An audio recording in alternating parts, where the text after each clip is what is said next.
Chapter 539. This stupid eyeball is so arrogant. Why don't you let Xiao Qiao to catch it?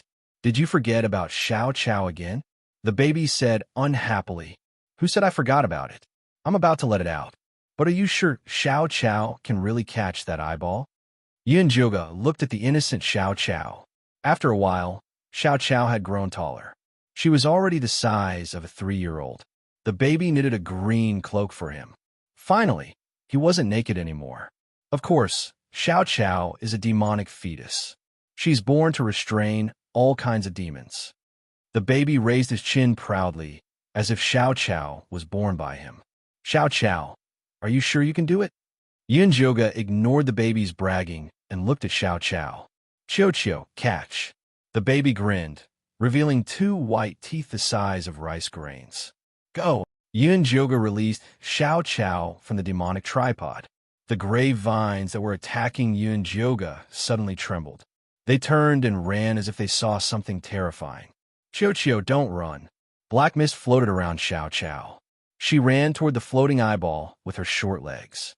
Ah, brat, go away. The eyeball screamed and flew toward the exit. Catch!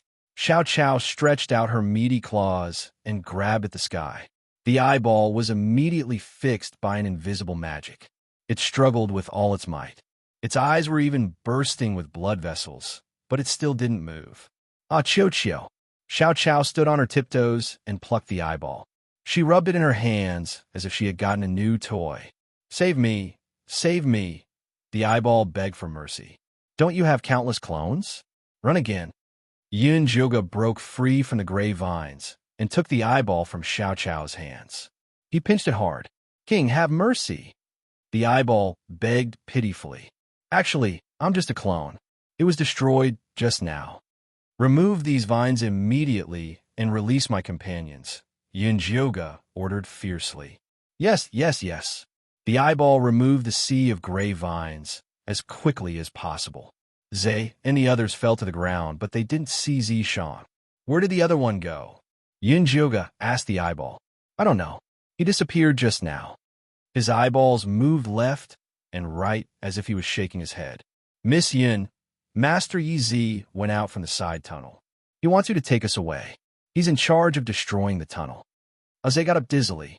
When did he tell you? Yin Zhuge asked. Just before the branches came out. As soon as he said that, there was a rumbling sound in the distance.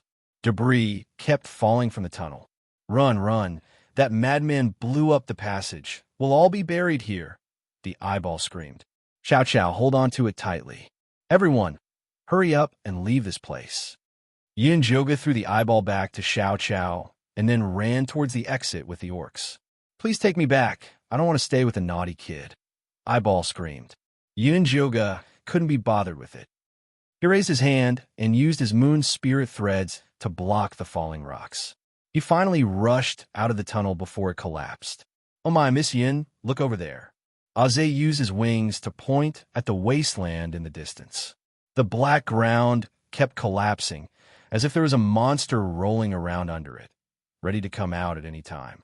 Let's go back to Cloud City first. Yin Zhuge could feel that the monster's presence was Zishan.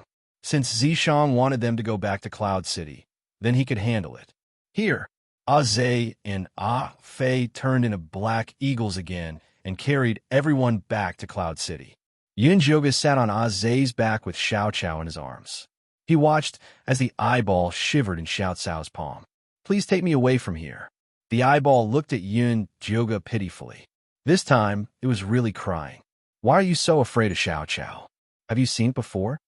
Yin Zhuge found it unbelievable. All demon babies are black. Fear flashed through the eyeball's red pupils. It muttered to itself like a psychopath. They will never get tired of stabbing you with needles, burning you with fire, scalding you with boiling water, and throwing you into a group of demon rats to watch you get bitten to pieces. Tisk. Yin Zhuge frowned.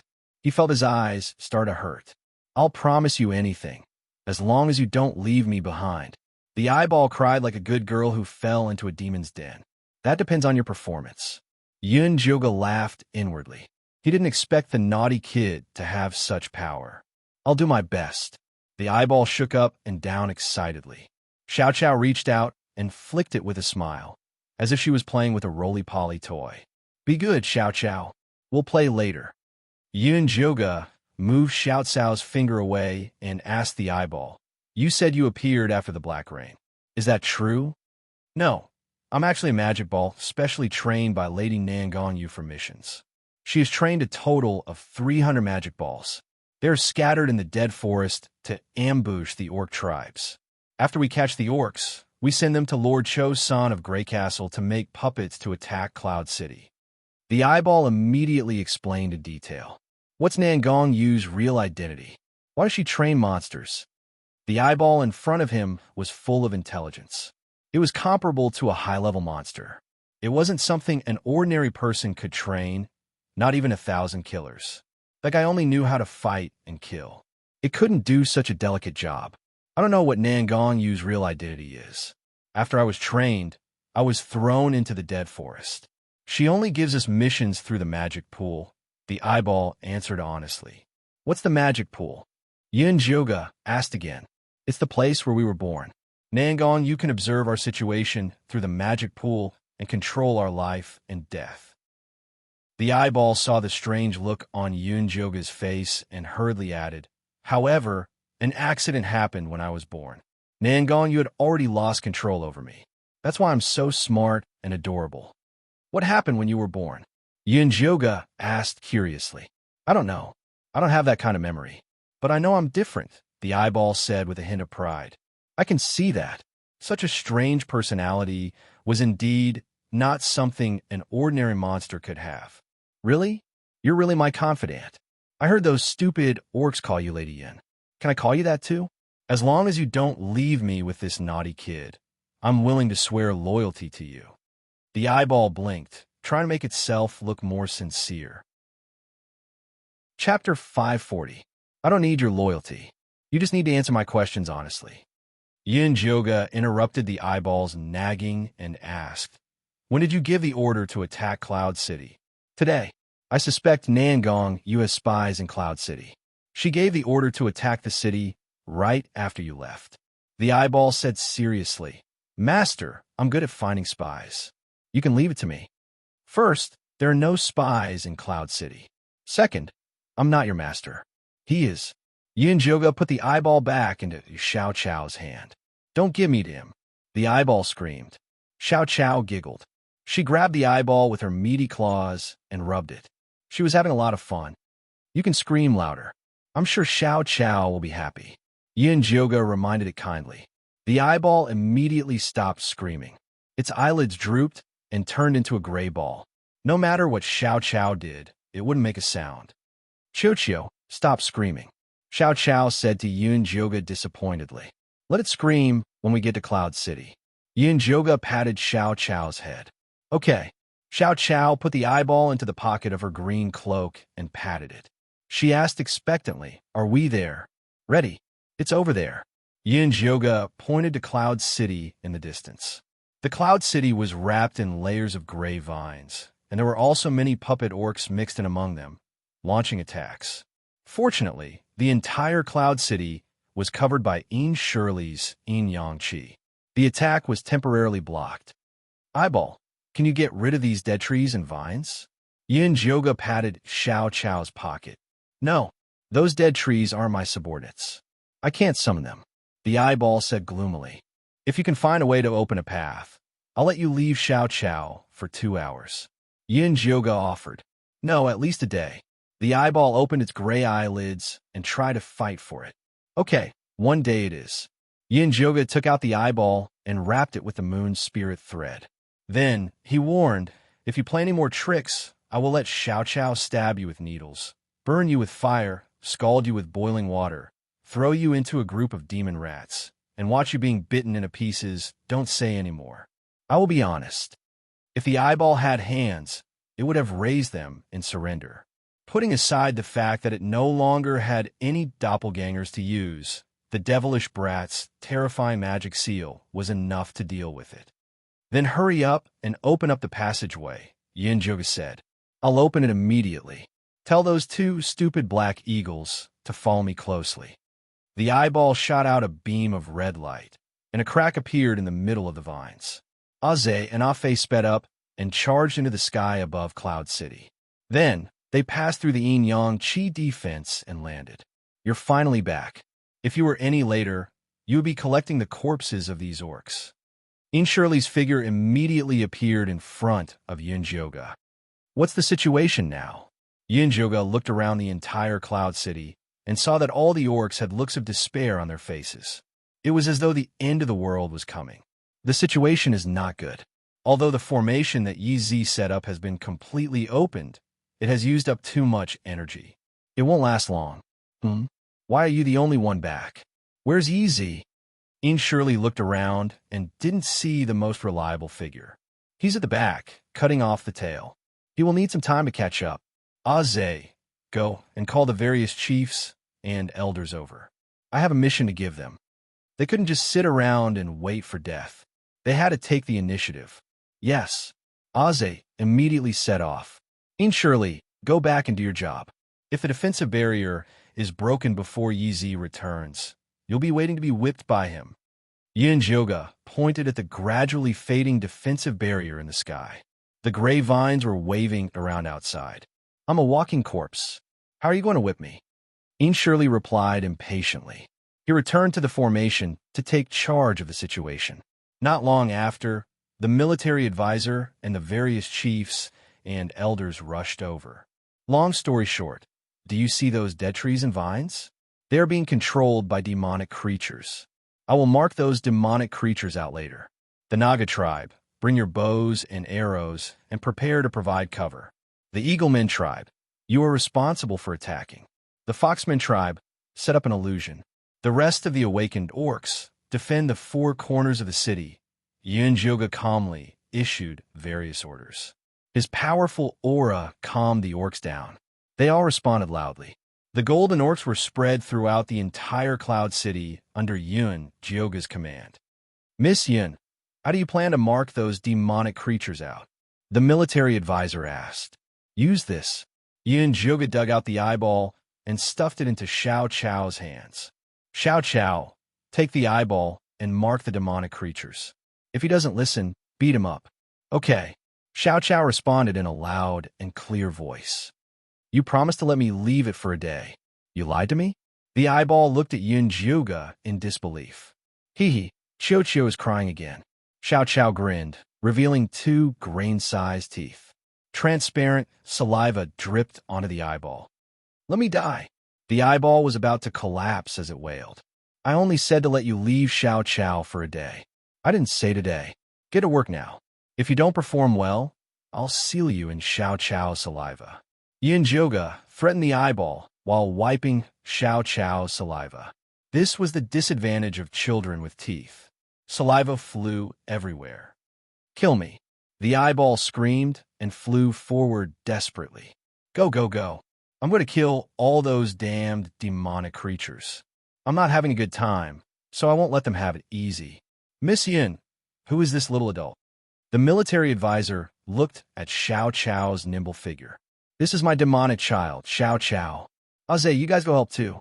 Get rid of these vines as soon as possible. Yunjioga waved his hand for his personal guards to follow. Aze hesitated for a moment, but in the end, he still chose to help Xiao Chao. The other orcs followed. The eyeball ran around the city walls. It kept shooting red rays from its eyes, burning red dots into the gray dead trees. The Eaglemen transformed into their original forms and shuttled through the air. The Nagas wrapped themselves tightly around them and shot at the demonic creatures hidden in the vines. Those demonic creatures were all very thick and slow, so they were easily eliminated. The gray vines of the dead trees withered one after another. The puppet orcs were confused in the illusion set up by the foxmen. They attacked each other, and the pressure of attacking the city decreased a lot. Military advisor, did you see that? I just killed 15 demonic creatures with Meng. Aze flew over with Meng on his back. It's 50. How did you count? Meng rolled his eyes at Aze with his crossbow, but he couldn't hide the excitement on his face. It seems that the Oracle's tricks aren't that great. Aze boasted shamelessly. Don't let your guard down. There's a kind of demon monkey corpse in Grey Castle. It's extremely strong and fast. If you encounter it, you must distance yourself and kill it. Don't let it get close to you. Chosen's demon monkey corpses hadn't appeared yet. They were the real, troublesome ones. Chapter 541. Isn't it just a monkey? I'm the best at dealing with monkeys, Aze said with a confident face. Those aren't normal monkeys, those are... Before Yunjioga could finish, he was interrupted by a sharp scream. He saw 3 monkey demon corpses appear in the southwest corner, tearing several tall and strong bear people in half with their bare hands. Blood splattered everywhere, causing the beast people to scream in fear. The arrogant eyeball floating in the air saw the monkey demon corpses and immediately shrank back into Xiao Chao's pocket. Bad monkey hit. Xiao Chao moved his short legs and charged at the monkey demon corpses. Careful, don't get close to it. Yunjioga also quickly charged over and used the moon spirit thread to tie up the monkey demon corpses. Although Xiao Chao's body only reached the knees of the monkey demon corpses, he bravely stepped on the knees and jumped onto its head. He covered the monkey's head with one hand and sucked it dry. Do your best, Xiao Chao. The little baby excitedly shouted in Yunjioga's sea of consciousness. How did Xiao Chao suddenly become this strong? Yunjioga watched in shock as little grass jumped around the 3 monster monkey corpses like a nimble little rabbit, sucking them dry without any effort. Hey, when I was helping you find seeds, I found some soul-eroding demon flower essence, so I gave it to him. The little baby proudly said. Soul-eroding demon flower, what is that? Yunjioga had never heard of it before. That is a heaven-level demon. After eating it, it has the ability to forcefully steal the demon's soul. It is the most suitable for Xiao Chao. The little baby proudly said. It really is suitable. Yunjioga saw Xiao Chao easily kill the 3 monkey demon corpses. His heart was filled with an indescribable joy. Master, I killed them all. Xiao Chao bounced over to Yunjioga, looking up with a small face like he was asking for praise. Good job. Yunjioga rubbed his little head. Master Xiao Chao is truly too strong. The eyeball that had been hiding came out and began to run around Xiao Chao. Flatterer. Yunjioga snappily flicked the eyeball and asked, Aren't you a demon? Why are you afraid of a few monkey demon corpses? Those are not normal monster monkey corpses. They are infused with devil souls. The eyeball confidently said, Cho-san is very good at this. He also has a super large and powerful monster monkey corpse. It is equivalent to a human nascent soul cultivator. He actually got his hands on an original level monkey's corpse. Yunjioji's heart skipped a beat. He had a bad feeling about this. Oh no, he's here. The eyeball suddenly screamed and tried to hide again. Who's here? Yunjioga quickly grabbed it. It's Cho-san. He brought the monster monkey corpse over. Don't let him discover my existence. Otherwise, I'm dead for sure. The eyeball broke free from Yunjioga's grasp and hid in Xiao Chao's pocket shivering. Yunjioga stood at the highest point of the city wall and saw a 30-foot-tall monster monkey corpse running toward Cloud City. It looked ferocious and wore black armor. Like a bull, it charged over and slammed into the city wall. There was a loud bang. The entire city wall shook 3 times, and the gray yin and yang qi covering it weakened quite a bit. If it hits us again, the city wall will collapse. Shirley's hysterical voice came over. Aze immediately charged at the black armored monster monkey. The other beastmen also used their own methods. The illusion array and 10,000 arrows all shot out.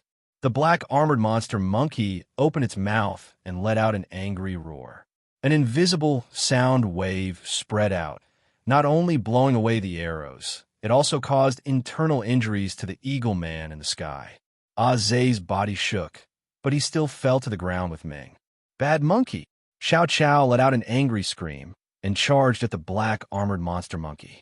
Go back. This isn't something you can deal with. Yunjioga threw Xiao Chao back into the demonic cauldron. The moon spirit threads wrapped around the black armored monster monkey, and the gray devouring threads pierced into its body. He never thought that the black armored monster monkey's body would be as hard as rock and the moon's spirit threads couldn't pierce through it. Yoga was about to increase his divine power output when the black armored monster monkey's body suddenly released a dazzling black light that bounced off the moon's spirit threads. Yoga felt like her chest was hit by a hammer. Her body swayed, and she fell off the wall. The black armored monster monkey immediately reached out its furry paw to catch her. Yoga shot out the moon spirit threads to stabilize herself and successfully avoided the black armored monster monkey's attack. She used the last of her divine power to open her spirit eye and finally found his demon core on his forehead. However, her remaining divine power couldn't fly over to get rid of that demon core. She had to find someone to help her. Yoga looked around. The orcs were all badly injured, and the eagle men were even more dizzy from the sound wave just now, flying all over the place. Just as despair rose in her heart, the spirit beast pouch trembled and a sturdy figure flew out of it. Ow, ow, I'm starving. Dummy flapped its wings and was about to look for food when it realized the situation in front of it was a bit strange. A gray castle with many beasts that looked like humans and many black eagles that looked like it. What was going on? Dummy, get out of the way, Yoga screamed. Only then did Dummy realize a huge black gorilla was reaching out to catch it. Dummy's golden light flashed, and it quickly avoided the black armored monster monkey's attack and instantly arrived beside Yoga. Ow, ow, hungry, hungry, hungry. You nail that monkey's forehead, and I'll let you eat cherry pills until you're full. Yoga took out the bottle and shook it in front of Dummy. Ow!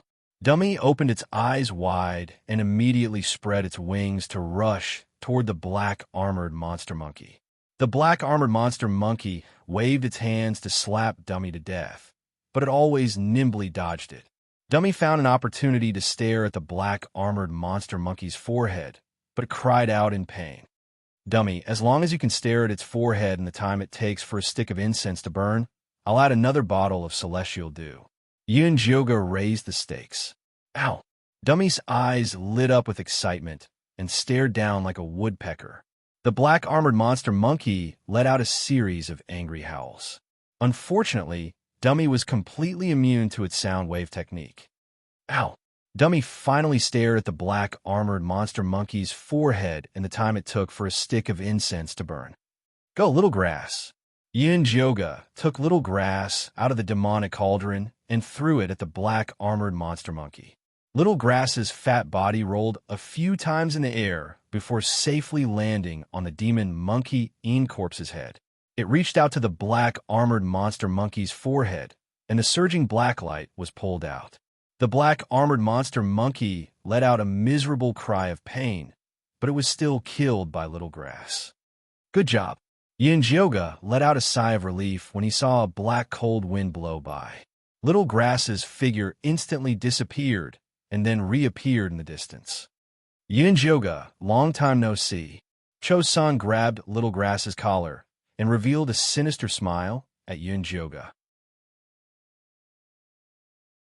Chapter 542. Cho-san put him down. Yoga desperately circulated the divine power in his body, but he had used up too much when fighting against the black armored monkey.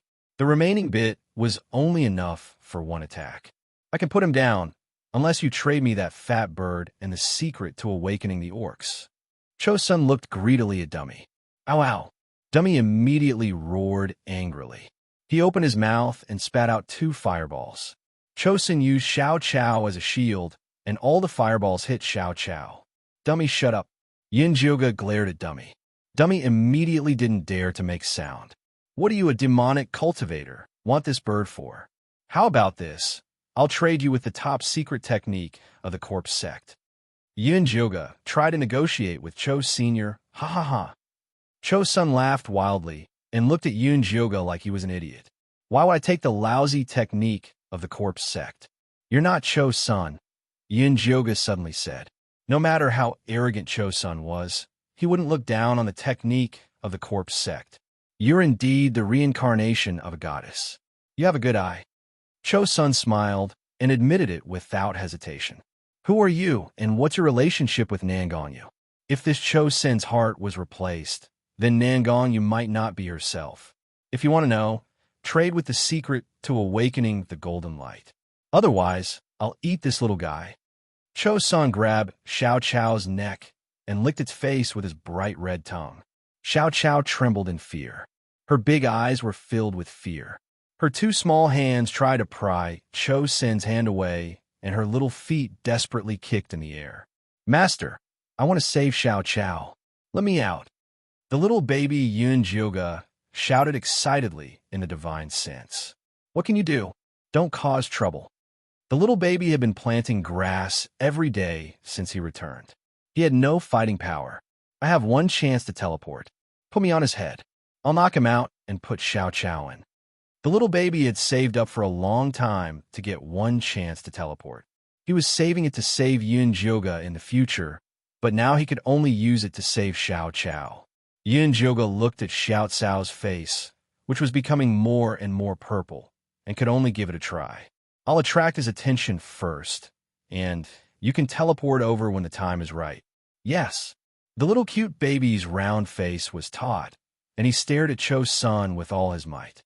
Cho Sun patted Xiao Chao's face and asked Yun Jioga with a smile, "Have you decided?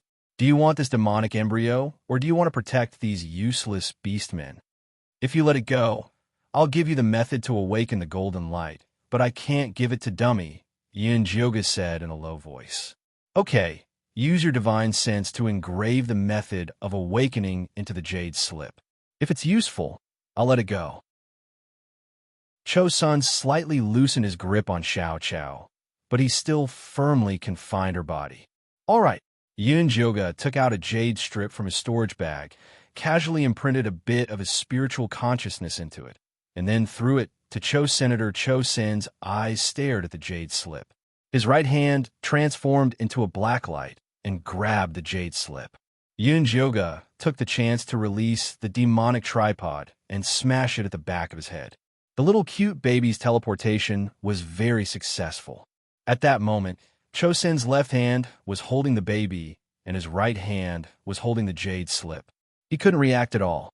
But just as the demonic tripod was about to smash his head, a large black hand appeared from his neck and knocked the demonic tripod away. Get out of the way. The little cute baby screamed and flew toward Yun Jioga. Yun Jioga quickly dodged and saw the demonic tripod violently hit Cloud City. With a loud bang, the defensive shield on top of Cloud City disappeared. The remaining puppet beastmen immediately climbed over the wall and fought with the Golden Light beastmen. The scene was chaotic. Master, I didn't do it on purpose. He's too powerful. The troublemaker cried and returned to Yun Jioga's consciousness. Yun Jioga didn't have time to scold him. He looked at Cho Sun and said, "Don't mess around. Looks like you won't shed a tear until you see your coffin. I have to teach you a lesson." Cho Sun revealed a cruel smile. His left hand grabbed Xiao Cao's body, and his right hand pinched its arm. He was about to pull it off. No! Yun Jioga screamed. His divine power turned into a golden arrow and shot at Cho Senator. Cho Sin knew how powerful the arrow was. He immediately blocked Xiao Chao in front of him. Yun Jioga used his divine consciousness to control the golden arrow. He wanted to find a flaw, but Cho Sin always stopped him with Xiao Chao. Shoot him. Suddenly, Zishang's voice reached Yun Jioga's ears. Where are you? Yun Jioga's eyes lit up. His helper was finally back. Don't worry about me. Hurry up and shoot. Zishang's tone was urgent.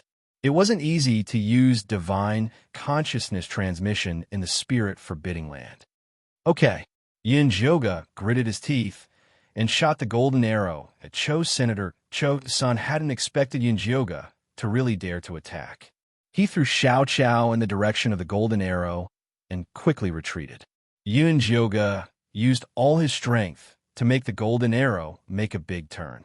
It brushed past Xiao Cao's arm and flew toward Cho Senator. Cho Sin's hands moved like wheels. He conjured countless spells and shot out rays of black light to block the golden arrow. The golden arrow chased after him like a hot knife through butter. Just then, Zishang's voice reached Yun Jioga's ears again. Show weakness. Yun Jioga immediately reduced the amount of divine power he was using. The golden arrow's light gradually weakened and was finally scattered by Chosen's black light. Joy flashed in Chosen's eyes. He was about to counterattack and take down Yunjoga when Zishang appeared behind him like a ghost. His fist rained down on Chosen's body and hit the ground. Chosen spat out a mouthful of black blood. The black light around his body exploded. He took advantage of Zishang's shock to fly forward. But before he could fly more than 3 meters, Zishang's tail whipped him back. He flew toward Yunjoga like a kite with a broken string. Yunjoga used his remaining divine power to form a golden arrow and successfully shot it through his chest. Ow, ow. Dummy didn't miss the opportunity. It opened its mouth and spat out countless fireballs at Senator Chosen's face was burned black by Dummy's fireballs. He fell heavily to the ground. Who are you? Yunjoga used his moon spirit threads to tie Chosen up. He wanted to interrogate him, but he found that he wasn't breathing. He's dead. Yunjoga couldn't believe it. Zishang walked over and stepped on Chosen's body. He glanced at Chosen's head and said, "The demonic soul that took over his body has run away." Where did that demonic soul come from? How could it take over a body in this arcane realm? Even Wan Sha's soul couldn't enter and leave the arcane realm freely.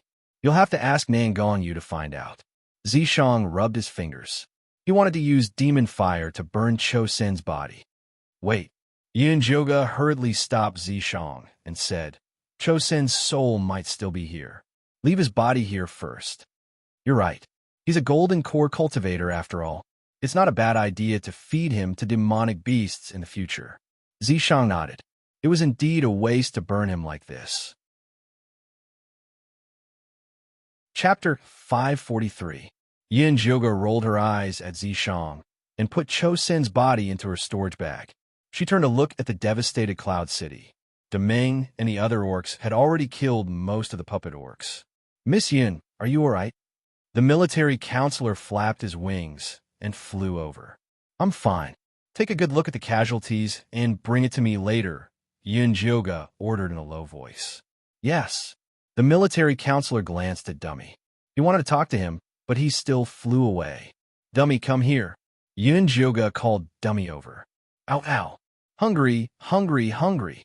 Dummy flew to Yunjoga's side and opened his mouth wide. "Stop howling and talk seriously." Yunjoga took out a bottle of cherry pill and poured it into Dummy's mouth. "Do you remember what happened in the past?" "Ow, I remember." Dummy chewed the cherry pill in big mouthfuls. Then he waved his wings at the busy eaglemen in Cloud City and said, "These are my people. I am their prince." "Then do you remember how you successfully turned into a beast?" Yunjoga poured a bottle of immortal dew for Dummy. "I remember. At that time, I passed by an open space and found a golden tree growing a few fragrant fruits. After eating them, they transformed. However, when I went to look for the golden tree, it was gone. This was Dummy's biggest secret. He didn't even tell Elderby. He only told him when Yunjoga asked him. "Do you remember where the tree grew?" Yunjoga asked quickly. "I remember. But after the black rain, that place turned into a dead swamp. There was only an empty flat land left," Dummy said. "Flatland? Is it Grey Castle?" Yunjoga looked at Zishang in shock. "It should be. No wonder they built a castle there. It must be for the golden tree." Zishang's eyes lit up. "We must find that golden tree." Yunjoga had a feeling that as long as he found the golden tree, he would have hope of recovering his divine power. Grey Castle's defense is tight. It's not easy to break it. We must send the Golden Light orcs. Although Zishang could still forcefully break through it if he transformed into his original form, it was better to save some demonic energy. Let's see how many of them have died first. Yunjoga and Zishang returned to the hall on the hill. The military counselor quickly tallied up the casualties. There were 357 lightly injured orcs, 138 severely injured orcs, and 44 dead. These casualties were all Golden Light beastmen. Ordinary beastmen who were hiding in the plantation did not suffer any casualties. "Miss Yun, Lord Shirley's Yang Chi has been used up. If Grey Castle attacks again, I'm afraid we won't be able to hold on," the military counselor said worriedly. Yi wants to take this opportunity to fight back against Grey Castle. What do you think? Yun Jioga asked for his military counselor's opinion. Master Yi is right. If we don't remove the roots, the grass will grow again when the spring breeze blows. We must take the initiative to attack. The military counselor nodded repeatedly. The orc race had always been a warlike race. Hiding like a tortoise was not in line with their style. That's a wise choice. Zishang was very satisfied with the military counselor's answer. How many orcs do you think we should bring? Yin Jioga asked Zishang. 100 elites will be enough. Zishang had already thought of a way to deal with Grey Castle. The puppets guarding Grey Castle mainly relied on the Devil Chi and the Death Chi. As long as Fei Fei absorbed the Death Chi around Grey Castle and turned it into Life Chi, the puppet orcs and monsters would be greatly restricted. Then, they would be able to attack with twice the effort. 100 elites is no problem. The military counselor nodded repeatedly. Gather the people as soon as possible. We'll set off in 2 hours, Zishang said. So soon? Yun Jioga frowned. 2 hours was not enough for everyone to recover. We've already injured the Devil's Soul. It's time to kill him while he's down. Zishang felt that even 2 hours was too long. I'll go inform them now. The military counselor immediately turned around and flew away. Dummy, go to Grey Castle with Grey to check out the situation. Also, see if it's where you found the golden tree. Zishang called Dummy over. Ow! Dummy saw that his people were in a critical situation, so he obediently went to do his work. Zishang, time is too tight. It's too dangerous. Yin Jioga was about to have a good talk with Zishang when the voice of the rabbit chief came from outside the door. Miss Yin, I have something to tell you. Come in. Yin Jioga could only put Zishang's matter aside for now. The rabbit chief walked in with a sick deer skin bag in his hand. Miss Yin, the carrots you asked us to plant are ready. The rabbit chief placed the animal skin bag on the table and then took out the neatly bundled carrots inside. There were 3 piles in total, from left to right, each brighter and redder than the last. You planted these with blood? Yin Jioga pointed at the reddest pile and asked. Yes, the land here is very good. The harvest is better than I expected, the rabbit chief said. It looks very good. Yin Jioga picked it up and sniffed it. It had a strong smell of blood and even a trace of spiritual power. To be able to plant spiritual power in an arcane realm where spiritual power was forbidden, this blood carrot was very useful to cultivators. Of course it's good. I planted these with blood. The rabbit chief repeatedly emphasized her hard work. She didn't want to give up her offerings for nothing. Bring all these blood carrots here. I'll exchange this bottle of pills with you. There are 10 pills in total. Taking one will help you evolve once. Yin Jioga took out a bottle of cherry pills and placed it on the table. Thank you for your generosity. I'll bring the carrots over immediately. The rabbit chief carefully put away the cherry pills. In the attack of Cloud City, the rabbit people were the most injured. In the end, it was because they were too weak. With this bottle of pills, they had an extra layer of protection. After the rabbit chief left, Zishang picked up a blood carrot and tasted it. He said, it's full of spiritual power. If a cultivator is injured here, this is definitely the most suitable pill. That's right. That's why you eat it. It's useful. Yin Jioga slapped Zishang's hand away and put away all the blood carrots. Let's go to the rabbit people and get the rest of the blood carrots. Then we'll go pick the people. Zishang threw the rest of the carrots into his mouth. Yin Jioga and Zishang put away the blood carrots and went to find the military counselor. The military counselor had already gathered 100 elite warriors. Yin Jioga's guards were all among them. There were also the chiefs and elders of various tribes who volunteered. Go back and rest. We'll set off in an hour. Zishang waved his hand and dismissed them. This counterattack against Grey Castle was very dangerous. They might not return. It was good to let them say goodbye to their clansmen. Chapter 544. An hour later, Dummy and Ash flew back. Master, Grey Castle is where I found the golden tree. Let's hurry up and bring that treasure back. Dummy shouted excitedly. It wanted to rush in, but it didn't dare to because there were too many monsters around. All right, let's go now. Yin Joga patted Dummy's fat head, then looked at Zishang. It's time. Yes. Zishang nodded and ordered the military advisor to gather the orc elites. The 100 orc elites were split into 2 teams. One team was made up of eagle men, carrying the Nagas as the vanguard. One group was made up of centaurs. They transformed into their original forms and carried other orcs towards Grey Castle at full speed. Yun Jyoga and Zishang sat on Dummy's back, helping them clear away any obstacles that might appear in front of them. The group of people successfully arrived at the edge of the death swamp. The black aura of death shrouded the entire forest, and the muddy swamp had a faint fishy smell. In the past, orcs would be corroded as soon as they got close, but after awakening the golden light, they could finally resist the aura of death. At this moment, on the marshland, Grey Castle was tightly surrounded by countless puppet orcs. The gate was completely blocked by pitch-black magical beasts. Stay where you are and wait for my orders, Zishang ordered the military advisor. Yes. The military counselor nodded and began to organize the soldiers to stay where they were and wait for the attack. Let Grass and Fei come out, Zishang said as he looked at Yinjoga. These 2 little guys were the main force behind the attack on Grey Castle.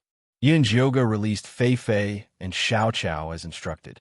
The little black and white butterfly smelled the thick death qi in front of it, and its small eyes immediately lit up. Recently, it had fallen in love with the work of converting death qi. Xiao Xiao's face drooped, and she looked a bit dazed. She had been scared by Cho-san today and still hadn't regained her composure. The eyeball poked its head out of its pocket.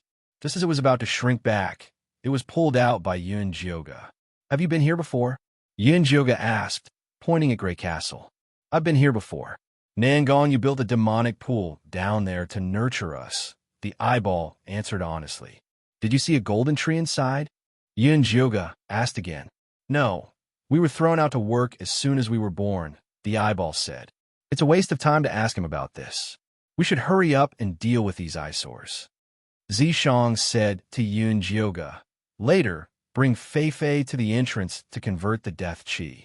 Xiao Xiao and I will be responsible for eliminating the demonic creatures. Okay. Yin Juga stuffed the eyeball back into Xiao Xiao's pocket and flew down to her shoulder. Xiao Xiao also perked up and walked over to Zishang's side. What about me? Dummy asked. You're responsible for providing support outside. As soon as you see the kingdom of Grey Castle change its expression, ask the military counselor to lead the troops in, Zishang said. Oh, I promise I'll complete the mission. Dummy puffed up its fat chest and flew into the air. Let's go. Zishang took the lead and flew towards Grey Castle with Xiao Xiao. As soon as the 2 of them entered the range of the flat ground, the originally motionless puppet orcs instantly came to life. Arrows filled the sky and rained down on them. The black monsters drove the gray vines of the dead tree to block their way. Zetacese's serpent tail lashed out, shattering countless puppet demonic beasts. Xiao Xiao raised her small hand high, and the black demonic energy turned into a big iron hammer, smashing those small demonic beasts into pieces. Fei, let's go. Yun Jyoga took Fei through the crack created by Zishang and the others and came to the roof of Grey Castle. Fei immediately flapped its wings, and the black death aura immediately turned into white vitality, dyeing the roof of Grey Castle white. The demonic beasts felt a great sense of crisis, and the dead tree vines immediately turned to Yun Jyoga. At this time, Dummy happened to see the change in the kingdom of Grey Castle, and immediately flew to the military counselor and shouted, "You can attack now. Kill!" The military counselor immediately transformed into his original form, a slender black eagle, and took the lead to attack Grey Castle. The other orcs also transformed into various beast forms, roared, and rushed into Grey Castle to fight. The puppet orcs and demonic beasts, who were originally attacking in an orderly manner, were stunned by the sudden attack. Their attacks became messy and disorderly, and a gap finally appeared in the tightly covered door. Yun Jioga and Zishang took the opportunity to rush over, and finally pushed open the gate and killed their way into Grey Castle. The defense inside Grey Castle was very weak, and the two of them rushed straight in, quickly arriving in front of the huge stone gate. "Be careful of the devil's soul hiding in there to attack," Yun Jioga said vigilantly. "It wasn't my target when it possessed me, and it's even more impossible now." Zishang put his hand on the gate and pushed it open with force. The room behind the stone gate was dark and frighteningly quiet. The walls were filled with countless iron cages, and there was nothing in them. Only the remnants of hair and bloodstains on the ground showed that countless golden light orcs had been imprisoned here. Zishang walked over to check and said, "Those golden light orcs should have been devoured by the devil's soul." Yun Jioga opened his spirit eye to search around, but did not find any traces of the devil's soul. Instead, he found a fluctuation of a barrier on one of the walls. The three pure Qian Kuan formation, the purple cloud sect's signature formation, Zishang said after careful examination. "It must have been set up by Nan Gongyu." "Move aside, I'll break it." Yun Jioga found the spirit stones used to set up the barrier, and released moon spirit threads to penetrate the wall and devour the spirit stones. The spirit energy was exhausted, and the wall collapsed, revealing a wide space. It was empty inside. On the left was a dried-up black pool, and in the middle was a huge pit, as if something had been uprooted. "That's the demonic pool that gave birth to us." The eyeball floated out of Fei-Fei's pocket and pointed at the dry pool. "What about this?" Yun Jioga picked up the soil in the pit and brought it to the tip of his nose. He could immediately smell a familiar divine power. The golden tree that Dummy mentioned must have been planted here. "I don't know about that. The demonic pool we grew up in has a barrier, so we can't see what's happening outside." The eyeball blinked. "You're lying." Yun Jioga picked it up, squinted, and said, "You said that when you were born, there was an accident in the demonic pool, and that's why you mutated. Is this accident related to the thing in this pit?" The eyeball was shocked. It did not expect Yun Jioga to guess so accurately. "Answer me honestly, and you'll live. If you play any more tricks, I'll throw you into the demonic pool and reincarnate," Yun Jioga said coldly. I'll talk. The eyeball immediately replied honestly, "Actually, I don't know what happened either." The barrier suddenly shook and a very powerful aura floated in, and then I ate it. "And then?" Yun Jioga raised his eyebrows. "Then I saw that there seemed to be a person sealed in the golden tree," the eyeball said, bracing itself. "Is it a man or a woman? What does it look like? How old is it?" Yun Jioga pinched the eyeball and asked a series of questions. Chapter 545. "I don't know. I just glanced at it. Before I could see it clearly, the barrier returned to normal." The eyeball felt that it was really bitter. If it had known that this would be the outcome of becoming smart, it would have been better to just muddle along for the rest of its life. "Are you sure there's a person sealed inside the golden tree?" Yun Jioga asked again. "I'm not sure. I only saw a blurry image of a person." Yun Jioga squeezed the eyeball so hard that it felt like it was going to explode. "Calm down." Zishang pressed down on Yun Jioga's shoulder, dug out the eyeball from her palm, and then threw it to Xiao Qiao. "Don't cry, Qiao Qiao." Xiao Qiao immediately comforted the poor eyeball. "Sob, little master." The eyeball felt that the grass in front of it was as cute as a Fua. Rub. Xiao Qiao stretched out her hand to rub her eyeball, which made its face full of saliva. The eyeball immediately felt that there was nothing left to live for, so it burrowed back into Xiao Cao's pocket. "The person sealed by the golden tree is most likely Li Wei. Before I reincarnated, I asked him to help me safeguard my godhood," Yun Jioga said excitedly. She was just wondering why the golden light in the mystic realm was compatible with her god power. So it was caused by her godhead. "You actually let him take care of the divine spark." Zishang frowned. The divine spark was the symbol of Yun Jioga's status as a goddess, and even he had never touched it. The situation was urgent at the time. After I discovered the clues about the catastrophe, I only had time to seal it with the godhead and give it to Li Wei. Yun Jioga was helpless. It was probably because she was in too much of a hurry when she took out the godhood, which caused her reincarnation to go wrong. Aren't you afraid that Li Wei will use your divine spark to do bad things? It wasn't that Zishang doubted Li Wei's loyalty, but the godhood was too important. Even he couldn't guarantee that he wouldn't be tempted. I placed a seal on the godhood as well. Other than me, no one can open it. No one can use it. If Yin Jioga hadn't held back, there was no way he would have handed it over to someone else. Then can you sense where the divine deity is right now? Zishang asked. I can't. Yin Jioga shook her head helplessly. If the eyeball had not reminded her, she would not have even been able to smell the godhood. Could there be a problem? Zishang was even more nervous than Yin Jioga.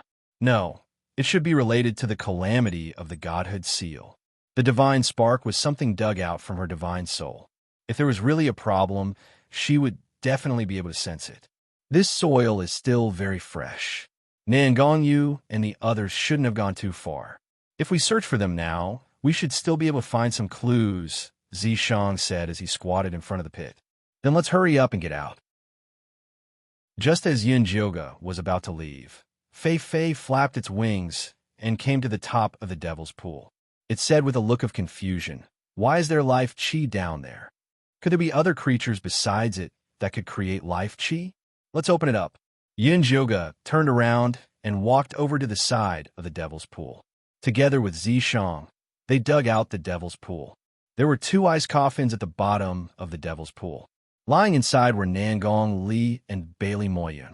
Zishang carried the 2 ice coffins up and removed the seals on them to get the people out.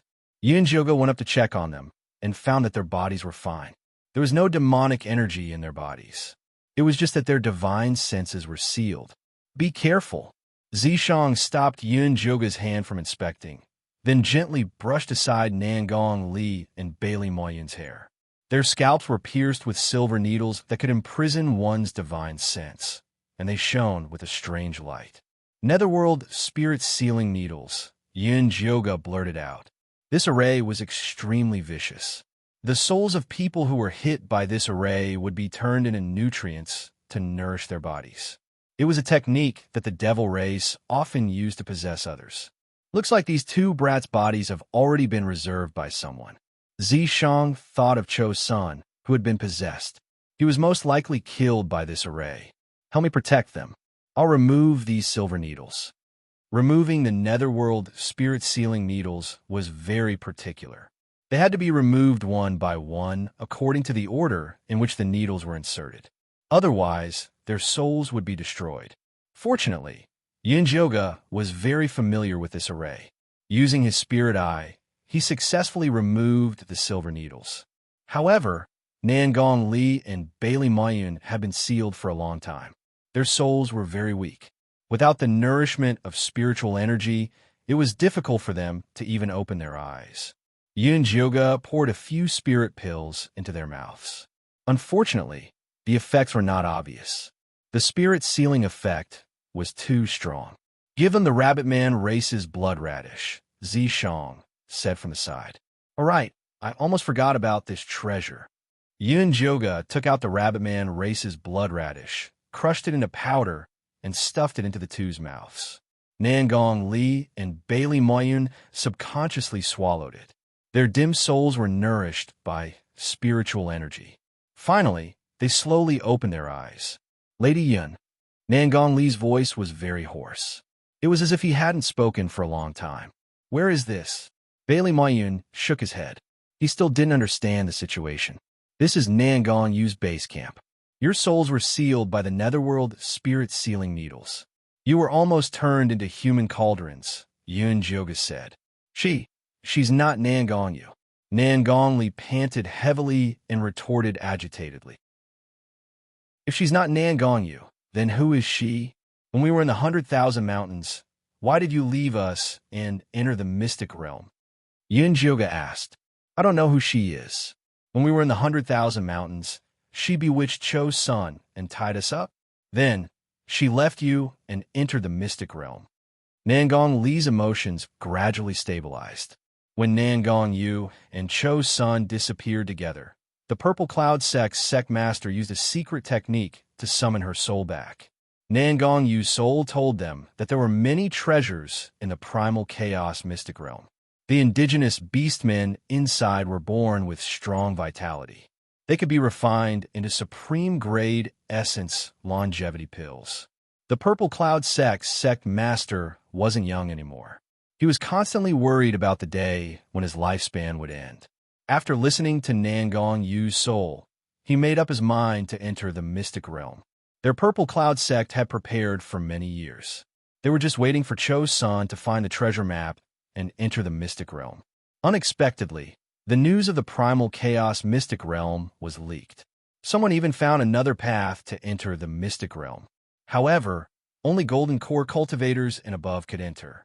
When the Purple Cloud sect received the news, they decided to make two preparations. One was to let Nangong Li bring Nangong Yu's soul to follow Cho-san into the mystic realm. The other was to let the golden core cultivators of the sect enter through another path. Bailey Moyun had followed them in by accident. That soul isn't my aunt, Nangong Yu. The moment she entered the mystic realm, she used the excuse of helping Cho-san remove the seal. She gave Cho-san's body to a demonic soul that appeared out of nowhere. She even sealed us all. Nangong Li's eyes were filled with hatred. That's right. Miss Yin, before I was sealed, I heard that they captured all the golden core cultivators. They were preparing to use them as a blood sacrifice to remove a certain seal. Hurry and save them. You must not let Nangong Yu's scheme succeed, Bailey Moyun said hurriedly. Chapter 546. Looks like this was all a trap set by Nangong Yu. She's been planning this for a long time. Nangong Yu and Cho-san were probably controlled by the demon as soon as they entered the secret realm. Nangong Yu and the others are either after your divinity or clues about the catastrophe. We have to find them as soon as possible. Zishang was very uneasy. Although Yun Zhuge swore that no one could break her seal, Nangong Yu had a strange background. Who could be 100% sure that the seal was safe? Have dummy and military advisor investigate immediately. Hopefully we can find clues about their departure. But Yin Zhuge felt that it would be difficult. Nangong Yu was obviously a very cautious person. Miss Yin, I had Xiao Tao and Xiao Ying keep an eye on them before I was sealed. If you find them, you should be able to find Nangong Yu. Bailey Moyun forced himself to stand. He felt dizzy after being sealed for so long. Nangong Li's face was pale, and he was also very tired. He almost fell on Xiao Chao when he stood up. If Xiao Chao had used her magic to support him, he wouldn't have fallen to the ground. Is there any use in having them watch Nangong Yu? Yun Zhuge frowned. Xiao Tao and Xiao Ying's levels were very low. How could Nangong Yu not notice them? The two of them awakened a new ability after entering the secret territory. They can absorb the aura of death and wrap it around their bodies without being discovered. Furthermore, Nangong Yu has never taken them seriously, so they've managed to hide themselves very well, Nangong Li explained in a hoarse voice. That's right. We're only in the Foundation establishment realm. Nangong Yu was very lax at first, even treating us as companions in front of the gnolls. Originally, we wanted to endure it and find a chance to escape, but Nangong Yu was too vicious. She used the food of the beastmen to spread her demonic aura, wanting to turn those pregnant women into magical creatures. We couldn't help but argue with her, and we were sealed in the crystal coffins. Bailey Moyun sighed. It was all his fault for being too impulsive. Fei Fei, can you summon Xiao Ying and Xiao Tao? Yun Zhuge lowered his head and asked Fei Fei. He was originally a mother goo and had a strong control over all goo in the world. I'll try. Fei Fei landed on Yun Zhuge's shoulder and closed his eyes to feel. Soon, he felt a familiar fluctuation. They're in the east, not far from us, Fei Fei said, opening his eyes. Let's go. Zishang immediately turned and left. Yun Zhuge was about to leave with Xiao Chao when he saw that Nangong Li and Bailey Moyun were on the verge of collapsing. He gave them 2 more blood radishes and said, "This can replenish your spiritual power. You guys rest first. I'll send someone to pick you up later." Bailey Moyun and Nangong Li knew that they would only be a burden if they followed, so they did not force themselves. Yun Zhuge quickly left with Xiao Chao. They saw Zishang standing at the door and talking to the military advisor. When he saw them, he said, "I've already told the military advisor to take care of Nangong, Li, and Bailey Mayan. Leave the rest to them. Let's hurry and chase after Nangong Yu." "Oh, woo, I was ready," Dummy shouted from the side. "All right." Yin Joga nodded and sat on Dummy's back with Zishang and Xiao Chao. The group headed east. Fei Fei had been searching for Xiao Tao and Xiao Ying with her eyes closed the whole time. Then, she gave him directions. After flying for about an hour, Yin Joga suddenly felt that this scene was somewhat familiar. This is the place where we dropped when we first entered the mystic realm. Zishang's memory was better than Yin Joga's. He pointed to a small hill in front of them and said, "This is where we met the leopard men and the lizard men." "That's right, this is the place." Yin Joga also remembered. Could there be a reason why Nangong Yu moved them here? Xiao Tao and the rest are right in front. Fei Fei directed Dummy to fly forward for another incense stick's time. Then, they saw a boundless forest of dead trees. The dark brown wasteland looked like a grayish-white sea. "They're right there." Fei Fei pointed to the forest of dead trees. Yin Joga opened his spirit eye and carefully observed the forest of dead trees. Other than a black, deathly aura, there's nothing else. "Eyeball, can you see anything?" Yin Joga took out the eyeball from Xiao Chao's pocket. What a fragrant smell. The eyeball stared at the forest of dead trees below with a lifeless expression. It looked like it could not control itself. "I can smell the scent of a devil's pool. Nangong, you must have built a devil's pool below. Do you have a way to sneak us in?" Yin Joga did not want to alert the enemy. It would be best if they could sneak in to check the situation. "Yes, there are many monsters in this forest of dead trees. You just need to catch them and put them on your body to hide your scent. However, after you defeat Nangong Yu, you must give me the devil's pool." The eyeball stated its conditions coldly.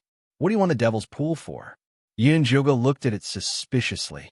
"The devil's pool is the source of my power. If I can absorb it, I can improve my abilities."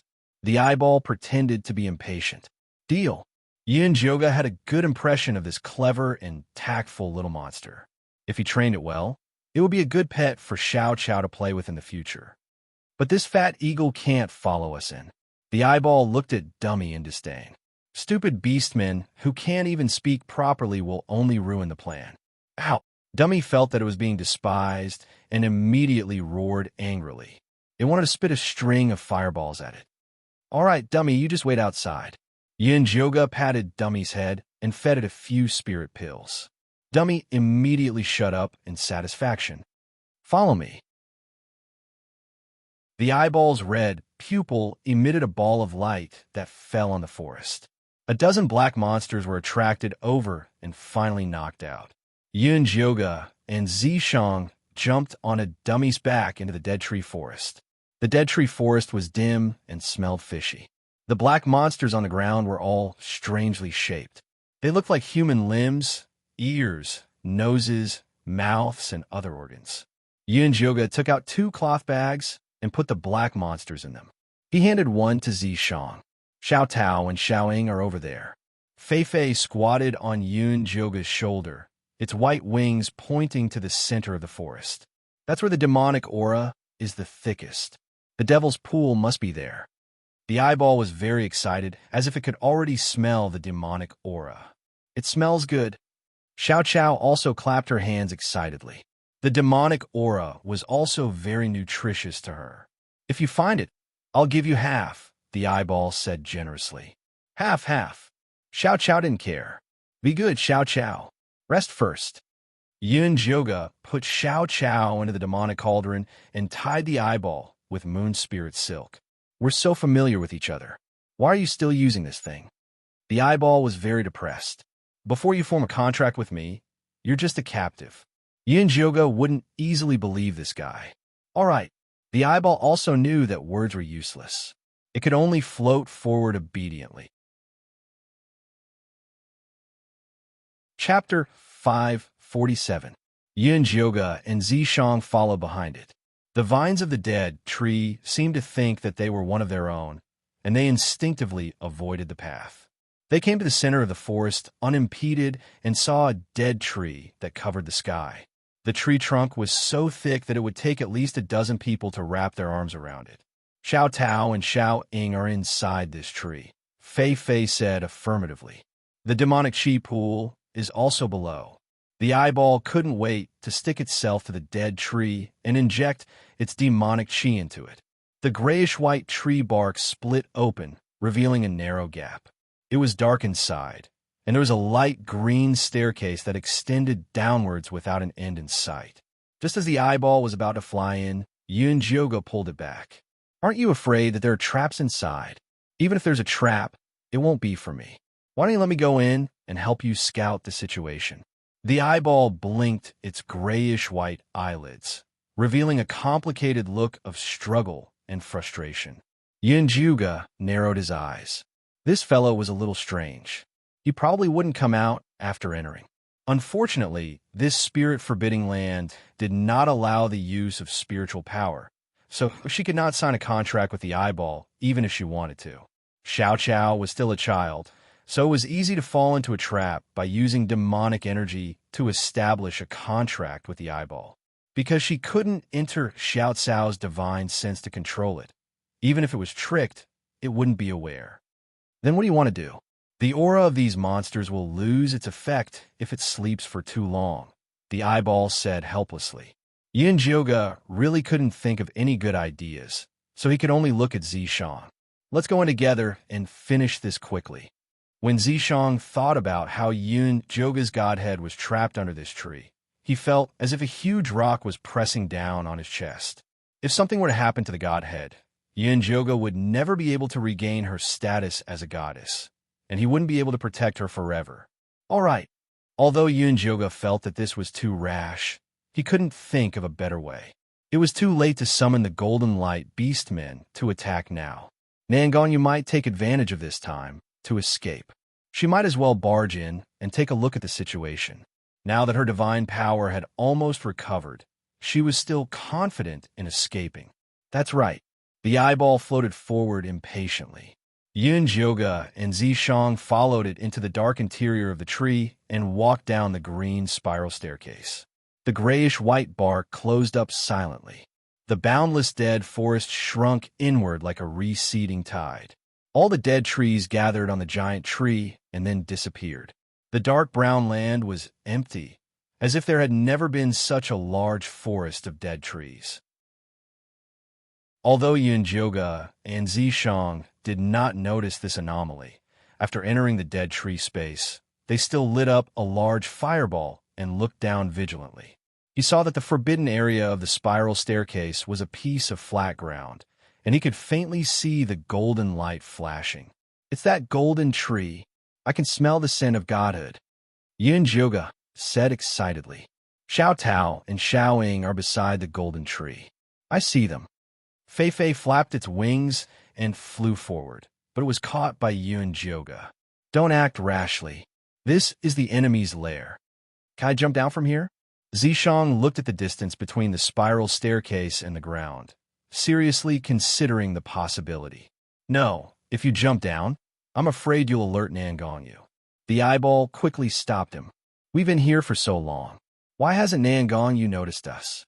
Did she just let the golden tree seed stay down there without sending anyone to guard it? Zishang pinched the eyeball and raised it in front of him.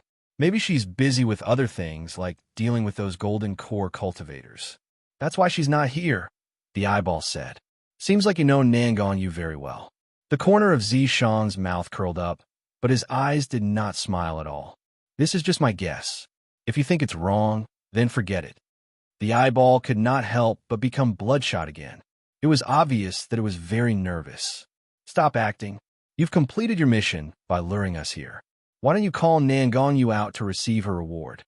Zishang increased the strength of his fingers. His expression was very cold. It looked like he was going to crush the eyeball on the spot. Don't kill me. I didn't mean to hurt you. The eyeball screamed. If you didn't mean to, then you did. Yun Jioga sighed and said, You really disappoint me. I used to like you. This little demon had been lying from the beginning. There was no need for it to stay. I didn't want to either. Nangonyu cast a forbidden spell on me. If I don't listen to her, I'll be killed immediately, the eyeball said pitifully. Didn't you say that you weren't controlled by Nangong Yu? Yun Joga did not believe its nonsense. She really couldn't control me before. I was only controlled after she dug out those two people from under Grey Castle. The eyeball's eyes were filled with despair. It said, when you were talking to Bailey Mayun, Nangong Li secretly cast a seal on me. I wanted to tell you, but I couldn't. Only after we entered this place did the seal loosen. What did you say? There's something wrong with Nangong Li? Yun Joga's eyes widened in disbelief. He had never expected this to be the reason. That's right. If you don't believe me, you can ask Nangong Yu. She's down here. As soon as the eyeball finished speaking, countless bright balls of light began to light up from the bottom of the pitch-black space, dispelling the darkness and revealing the true appearance of the space. Nangong Yu stood at the bottom of the spiral staircase. She wore a golden dress, and her hair was combed into a high bun. Her eyes were filled with arrogance. She looked more like a young married woman than a young girl. Nangong Yu, is Nangong Li also one of your people? Yin Joga said as he recalled Nangong Li's appearance when he disguised himself as Wanli Mingxian. It was impossible for a person to disguise themselves as two completely different people unless there were two different souls living in their bodies. Wanli Mingxian was most likely the mysterious demon soul. That's right. Nangong Yu smiled and said, originally, I wanted to keep him by your side as a secret pawn. I didn't expect you to be so easily fooled. It saved me a lot of effort. Master Nangong, I've already brought them here according to your instructions. Please remove the seal on me. The eyeball immediately begged. Since you're so loyal to me, of course I'll help you remove it. Nangong Yu smiled and grabbed at the air in Zishang's direction. Yun Joga could feel a powerful force of the same origin as the eyeball. It wasn't to remove the curse on the eyeball, but to destroy it. She didn't want the eyeball to die immediately, so she threw it into the demonic cauldron. Zishang raised his hand and dispersed Nangong Yu's power. TSK, I heard that the goddess is kind-hearted and respects the equality of all things. I didn't expect that she would even forgive a traitor. Nangong Yu's destruction failed. A mocking smile appeared on her face. Chapter 548. Whether I'm kind or not has nothing to do with you. Where's my golden tree? Yin Joga opened his spiritual eye and saw a barrier around Nangong Yu. The golden tree should be inside. It's right here. Come and get it if you can. Nangong Yu waved her sleeves, and the surrounding light fluctuated. A pitch-black demonic pool appeared on the empty ground. The black pool water bubbled, and the black mist that floated out formed the shapes of small demonic creatures. These small demonic creatures had strange shapes. Many of them looked like eyeballs with red pupils and gray eyelids. In the area where the monsters were gathered, there was a golden tree. The branches were bare, and there were no leaves. Inside the tree was a man with an ordinary face. It was Li Wei. His hands were placed on his chest, as if he was guarding something. Yun Joga knew that it was the catastrophe seal she had given to Li Wei. She really wanted to rush down and save Li Wei, but she didn't dare to act rashly when she saw Nangong Yu's fearless expression. There's something strange about this space. Zishang grabbed Yun Joga's hand and scanned the surroundings. Then, he lowered his head to look at the spiral staircase. The nether ghost formation. No wonder we had to take this spiral staircase. Yin Joga looked over. The golden core cultivators from the 5 evil sects and 6 righteous sects were sealed inside the black stone slabs. Their heads were full of nether-forbidding spirit needles, and they were sealed inside in very strange postures. If Yun Joga and Zishang had walked down the staircase, they would have been trapped inside the nether ghost formation. I thought I would have to spend a lot of effort to lure you here. I didn't expect 2 little insects and a small demonic creature to lure you here. I don't know if I should call you stupid or bold. Nangong Yu smiled proudly and patted the golden tree, revealing Xiao Tao and Xiao Ying, who had been turned into specimens. The 2 little insects had pained expressions, as if they had suffered great torture when they were alive. You actually killed them. Yin Joga's anger soared. He raised his hand and shot an arrow at Nangong Yu. The golden arrow pierced through the air, passing through layer after layer of transparent defenses, but it was unable to reach Nangongyu. Let my nether ghost formation play with you first. Nangongyu clapped her hands, and the lights in the entire space gradually dimmed into darkness. Only the faint green glow of the rotating stone staircase remained. We have to break this formation first before we can find her. Zishang stomped his foot forcefully, causing the entire stone slab to tremble. Several silhouettes appeared on the long stone staircase. They all had numb expressions on their faces. They were all golden core cultivators, and they lined up densely all the way down. Yunjoga looked carefully. The few golden core cultivators at the front looked like they were from the Danyang sect. The Koryang sect was only good at refining elixirs. Most of them stayed in their cave abodes and traded elixirs with others. Their offensive power was not strong. Zishang charged forward and shattered the souls of the Koryang sect's golden core cultivators with a single punch before he charged forward like a hot knife through butter. Yunjoga followed behind him and discovered that after the cultivators' divine souls were shattered, they slowly began to reform. The souls of these cultivators were undying and indestructible, so they had to pass through the stone staircase as quickly as possible. Zishang also discovered this problem. He no longer conserved his strength. Black scales rapidly spread across his face, his hands turned into sharp claws, and his body became a dragon tail. He smashed forward with incomparable strength. Yunjoga followed closely behind Zishang. Soon, they had covered more than half of the distance, but they encountered a roadblock at the end. The slender cultivators of the 5 evil sects all played dirty tricks. They created countless traps on the flat stone staircase, and even raised one wall after another. Behind each wall, a sword cultivator from the Wuji Sword Pavilion would appear. Although they had been refined into puppet souls, their sword chi was still very sharp. More and more divine souls appeared behind them, and they began to approach step by step.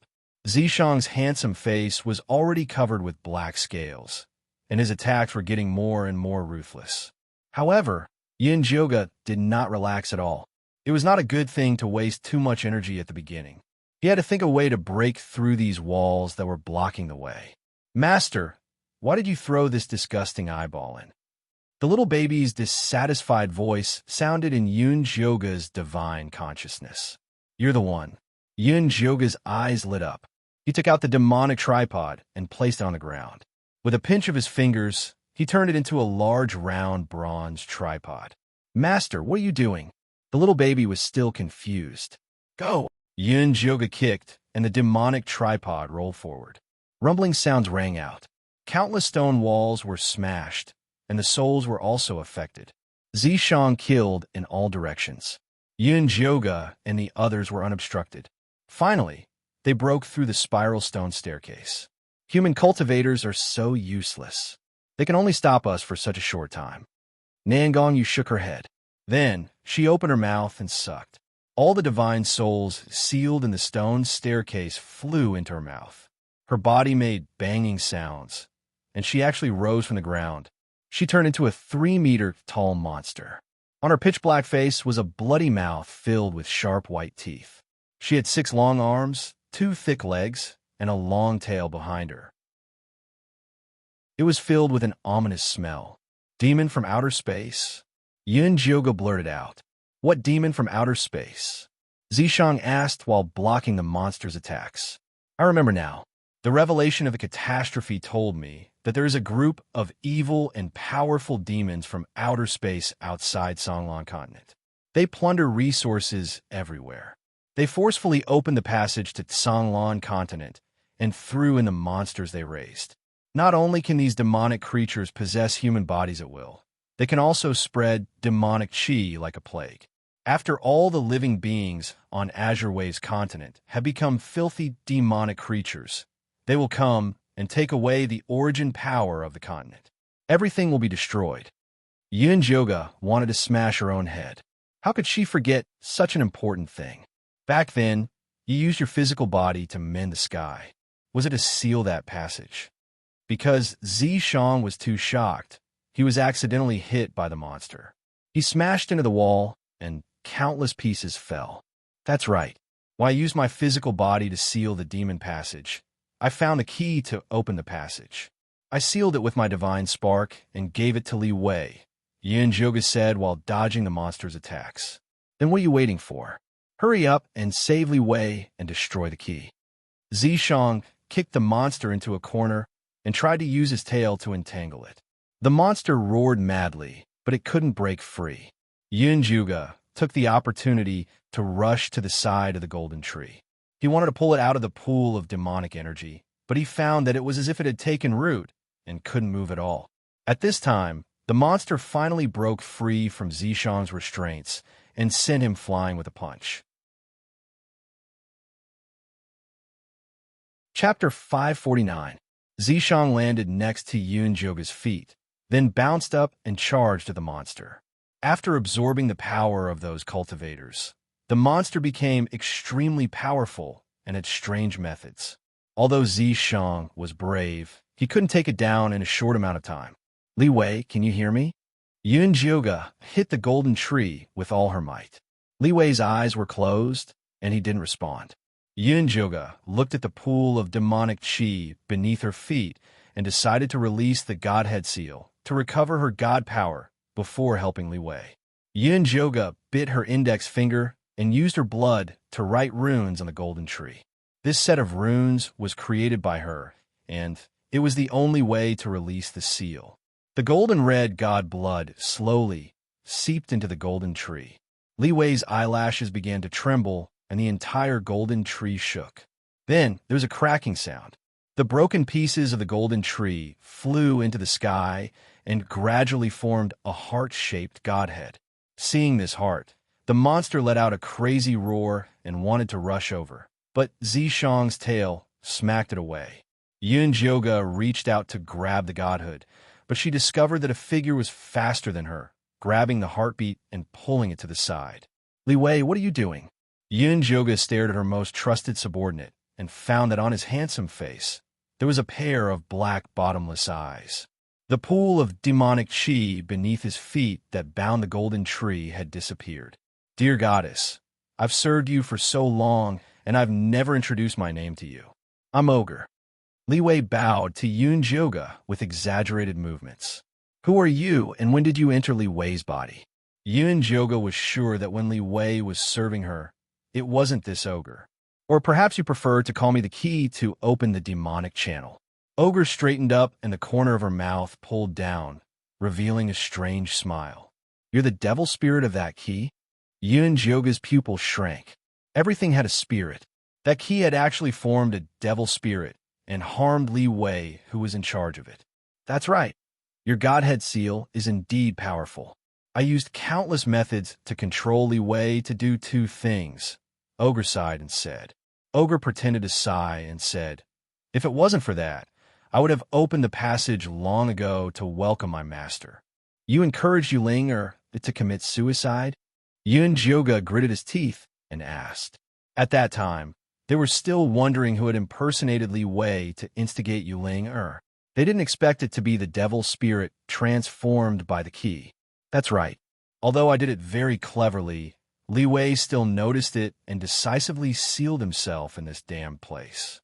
It's just that he didn't expect that I brought a few contracted monsters with me. Those monsters helped me a lot, Ogre said with a smile. What about Li Wei? Where did you take him? Yunjoga stared into Ogre's black eyes. If you want to seal me, you have to pay the price. Og's black eyes were calm. He's dead. Yunjoga felt an indescribable pain in his heart. No, his soul is still sealed here. Why don't we make a deal? You open my body, and I'll return him to you. Ogre pointed at his chest.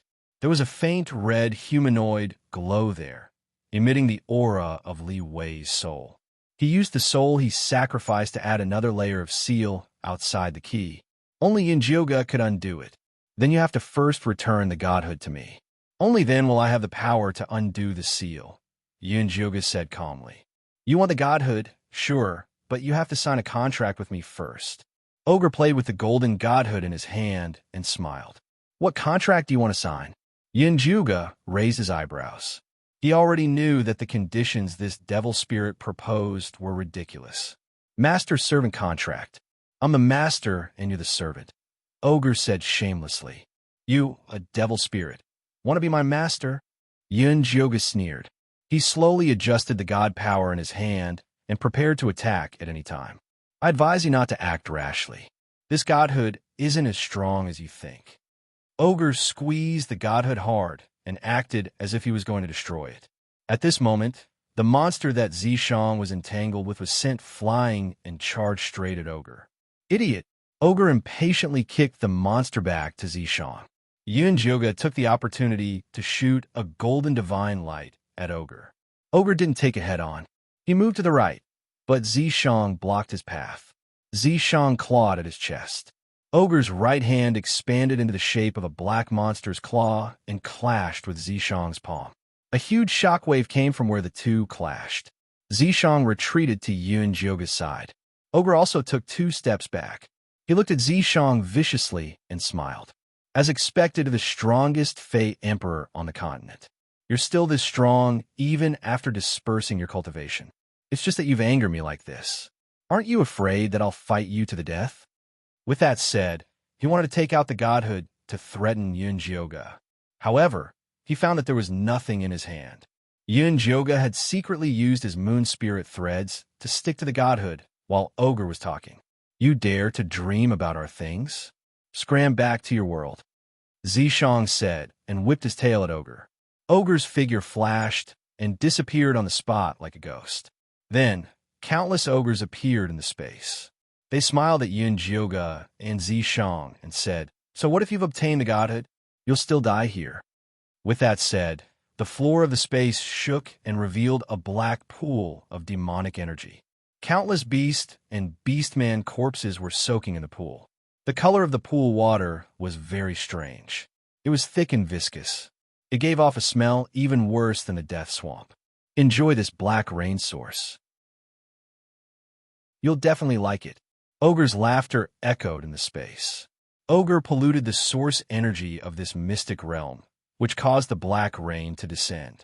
If I hadn't sealed the passage back then, he would have used the same method to destroy the source energy of the Azure Tide continent. Just as Yoga finished speaking, the monster that Nangonyu had transformed into accidentally fell into the black water. She was immediately corroded until not even her bones were left. We have to leave this place. That pool of black water is no joke. Zishang's right hand pierced through the wall. With Yoga on his back, he climbed up. The ferocious black water was spreading faster than they could climb. Zishang quickly rushed to the top. However, he discovered that the exit door had already disappeared. Protect me. I'll absorb the godhood first, Yoga instructed anxiously. He then swallowed the godhood into his stomach. The familiar power did not appear. The godhood in Yoga's stomach did not react at all. You're not the only one who knows how to seal things. Ogre's voice resounded in the space. A pair of pitch-black eyes appeared in the black water. They reflected a strange light as they approached Yoga. Chapter 550. Zishang moved up again and stuck close to the top of the space. He vigilantly looked at Ogre, who was lurking in the black water. The entire space was filled with a disgusting smell. Black demonic chi seeped into his body through his pores, making him dizzy and powerless. This kind of terrifying demonic chi could only be dispelled by divine power. No matter how strong he was, he had no way to resist it. Ha! Tremble, people of Blue Wave's continent. You all will melt in this black water and become the stepping stones of my conquest of this continent. Wait until I take down Blue Wave's continent. Then I will be able to open the passage to welcome my companions. Aogu issued a savage laughter. Then the black water rippled and approached Zishang and Yoga. Zishang, I can't undo the seal. Yoga desperately mobilized the divine power in her body to break the seal. But the seal was too powerful. It was as powerful as the passage she had sealed with her body. Obviously, Ogre had used all his power to seal her godhead. If she could break through this layer, not only would she obtain divine power, she would also be able to kill Ogre. But first, she had to have enough power to undo the seal. Calm down. The Godhead is already in your hands. You can definitely undo it. Zishang's voice was calm and steady. Yes, yes, yes, I can definitely undo it. Yunjioga encouraged herself. Then, she condensed her divine power again to attack the seal. But her remaining divine power was too weak. It was like trying to smash an egg against a stone. Give up resisting, stupid Kanglen people. We black-bone demons are the most powerful race of extraterrestrial demons. No one can resist our invasion. Ogre's gloomy voice echoed in the space. Ancient Demon Hay accidentally discovered that the origin power of Blue Wave's continent was very suitable for them to invade. Although Blue Wave's continent was only a low-level plane, the Extraterrestrial Alliance clearly stated that they were not allowed to invade the origin continent that had consciousness. In order to prevent other races from discovering this piece of fat meat, Ancient Demon Hay sent Ogre to secretly come to Blue Wave's continent to open the passage. But because of a moment of carelessness, Yunjoga used the Godhead to seal it. Before he fainted, he released his contracted demonic servant. Then, Yunjoga sealed it and threw it into this secret realm. He spent countless efforts to slowly reverse the situation and was successfully lured to this secret realm by Yunjoga. Now, it was time for him to harvest the fruit of victory. Shut up. Yunjoga angrily shot an arrow at Og. The golden arrow pierced through the black water and ignited with golden flames. The water level of the black water dropped a little. If she had enough power, she could burn the black water, just like how she forcefully closed the passage. Don't waste your divine power. That's just a provocation. Zishang pressed down on Yunjoga's hand. But I can't break the seal. Yunjoga didn't want to admit that she was useless, but she had indeed lost this time. There must be a way. Zishang was not discouraged at all. No, Zishang, we've lost. Later on, I will burn my godly power to get you out. Then, I will be reincarnated once more. This time, you must find me as soon as possible. Yunjoga gripped Zishang's hand tightly. It was all her fault for being too conceited and foolish in her previous life. For the sake of the unreachable sun of life, she had hurt the person she loved and pushed him away. That was why she was destined to fail. No, I won't look for you again. Zishang's eyes flashed with gentleness and pain. I have already waited for 2,000 years. I don't want to wait any longer.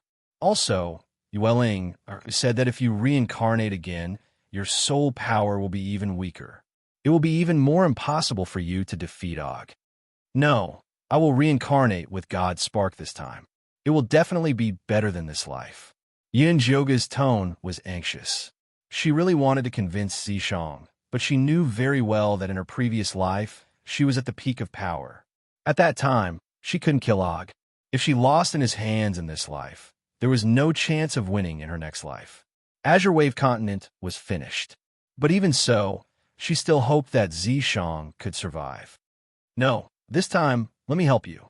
Zishang suddenly hugged Yunjoga's waist and forcefully covered her mouth. A warm thing slid down her throat from her mouth and into her abdomen with a familiar taste. That was Zishang's inner core. You're crazy. Yunjoga wanted to spit out the inner core. Without the inner core, Zishang would have no divine soul. He would die. Live. I know you can do it. Zishang smiled. His handsome face was so gentle that it was intoxicating. His finger flicked out a beam of moonlight that entered Yunjoga's body. Moon spirit threads suddenly appeared and tightly wrapped around Yunjoga, pinning her to the wall. Let me go. Yunjoga ordered the moon spirit threads. But Yuling stubbornly sent a remnant of consciousness over. I knew that entering the secret realm would be life-threatening. But don't worry, I will definitely take you out of the secret realm alive. This was Yuling Er's consciousness that Zishang had secretly collected. He had prepared it just for this moment. Jioga, I love you, Zishang said, and jumped into the black water. Zishang, Yunjoga screamed. A blinding dragon light came out of Zishang's body. Dragon horns appeared on his forehead, and black dragon scales extended downwards. In the end, he transformed into an extremely powerful black dragon. The black dragon's strong tail viciously whipped the walls of the space. A strong dragon aura immediately exploded. The black water surged, and the entire space shook. "Damn it!" Aogu roared angrily. The black water rolled up turbulent waves and rushed towards Zishang. Moon spirit threads flickered with tenacious light and resisted the black water. Yunjoga was safe and sound, but Zishang was covered in cuts and bruises. The black water corroded his scales. His flesh was mottled, but he fiercely collided as if he didn't feel any pain. Blood spurted out from his forehead. The mighty dragon horns started to crack, but his dark purple pupils didn't waver. Raging flames spread from his eyes to his whole body. The bright red blood was like kerosene, burning his life just to help Yunjoga escape from the prison. The space had already started to collapse. Cracks started to appear. Just a few more collisions, and it would collapse. "Zishang, you madman!" Aogu was mad. He really didn't expect that Zishang, a dignified dragon emperor, would do this for Yunjoga. If he really let Yunjoga escape from here, then all his plans would be for naught. He had to kill Yunjoga as soon as possible. Even if he couldn't get the divine power of Blue Wave's continent, he didn't care. Aogu once again sunk into the boiling black water. The black water split into two.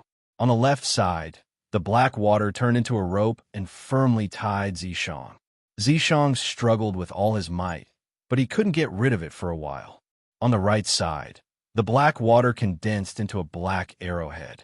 Although this black arrowhead was only the size of a fist, it condensed a terrifying aura and shot towards Yunjoga with world-shaking momentum.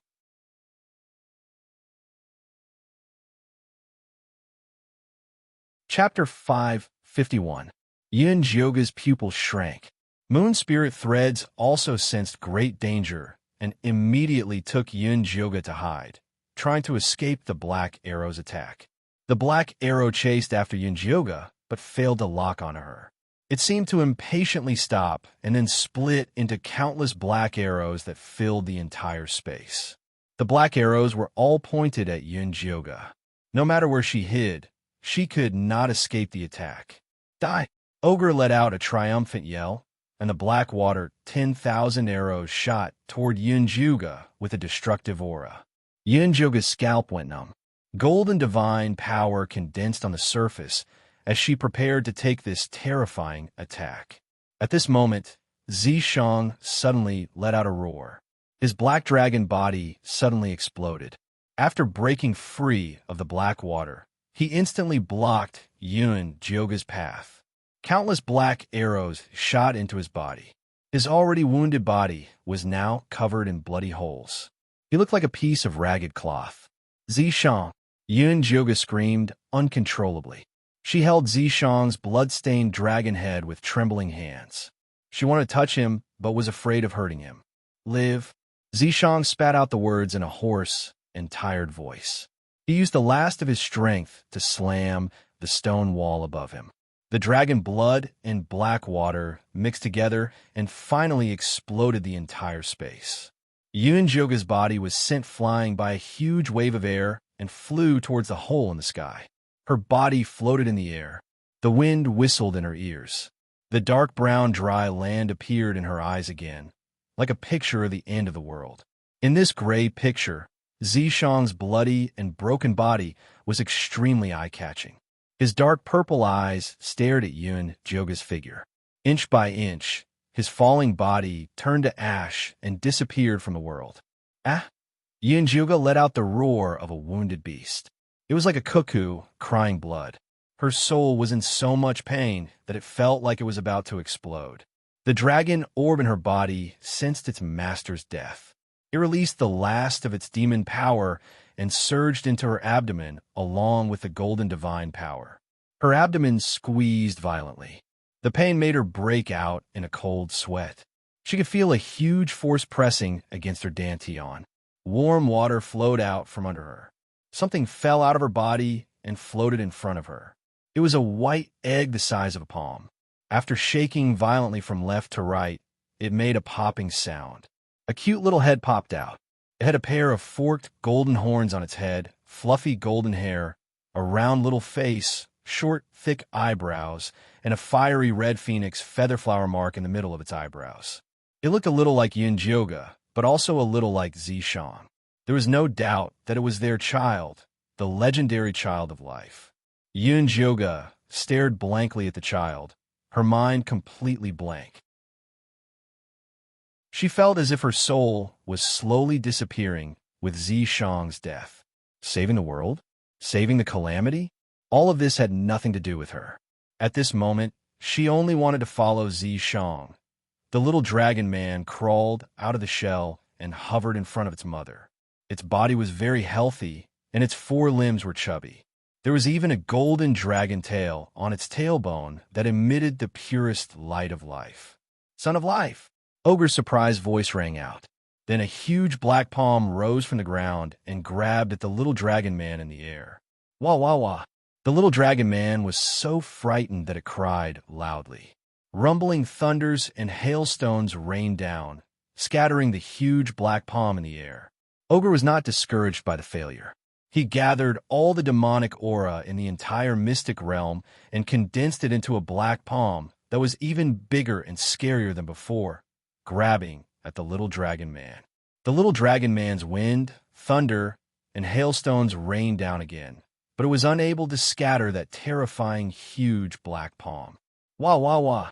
The little dragon man felt fear and immediately crawled into Yun Joga's arms.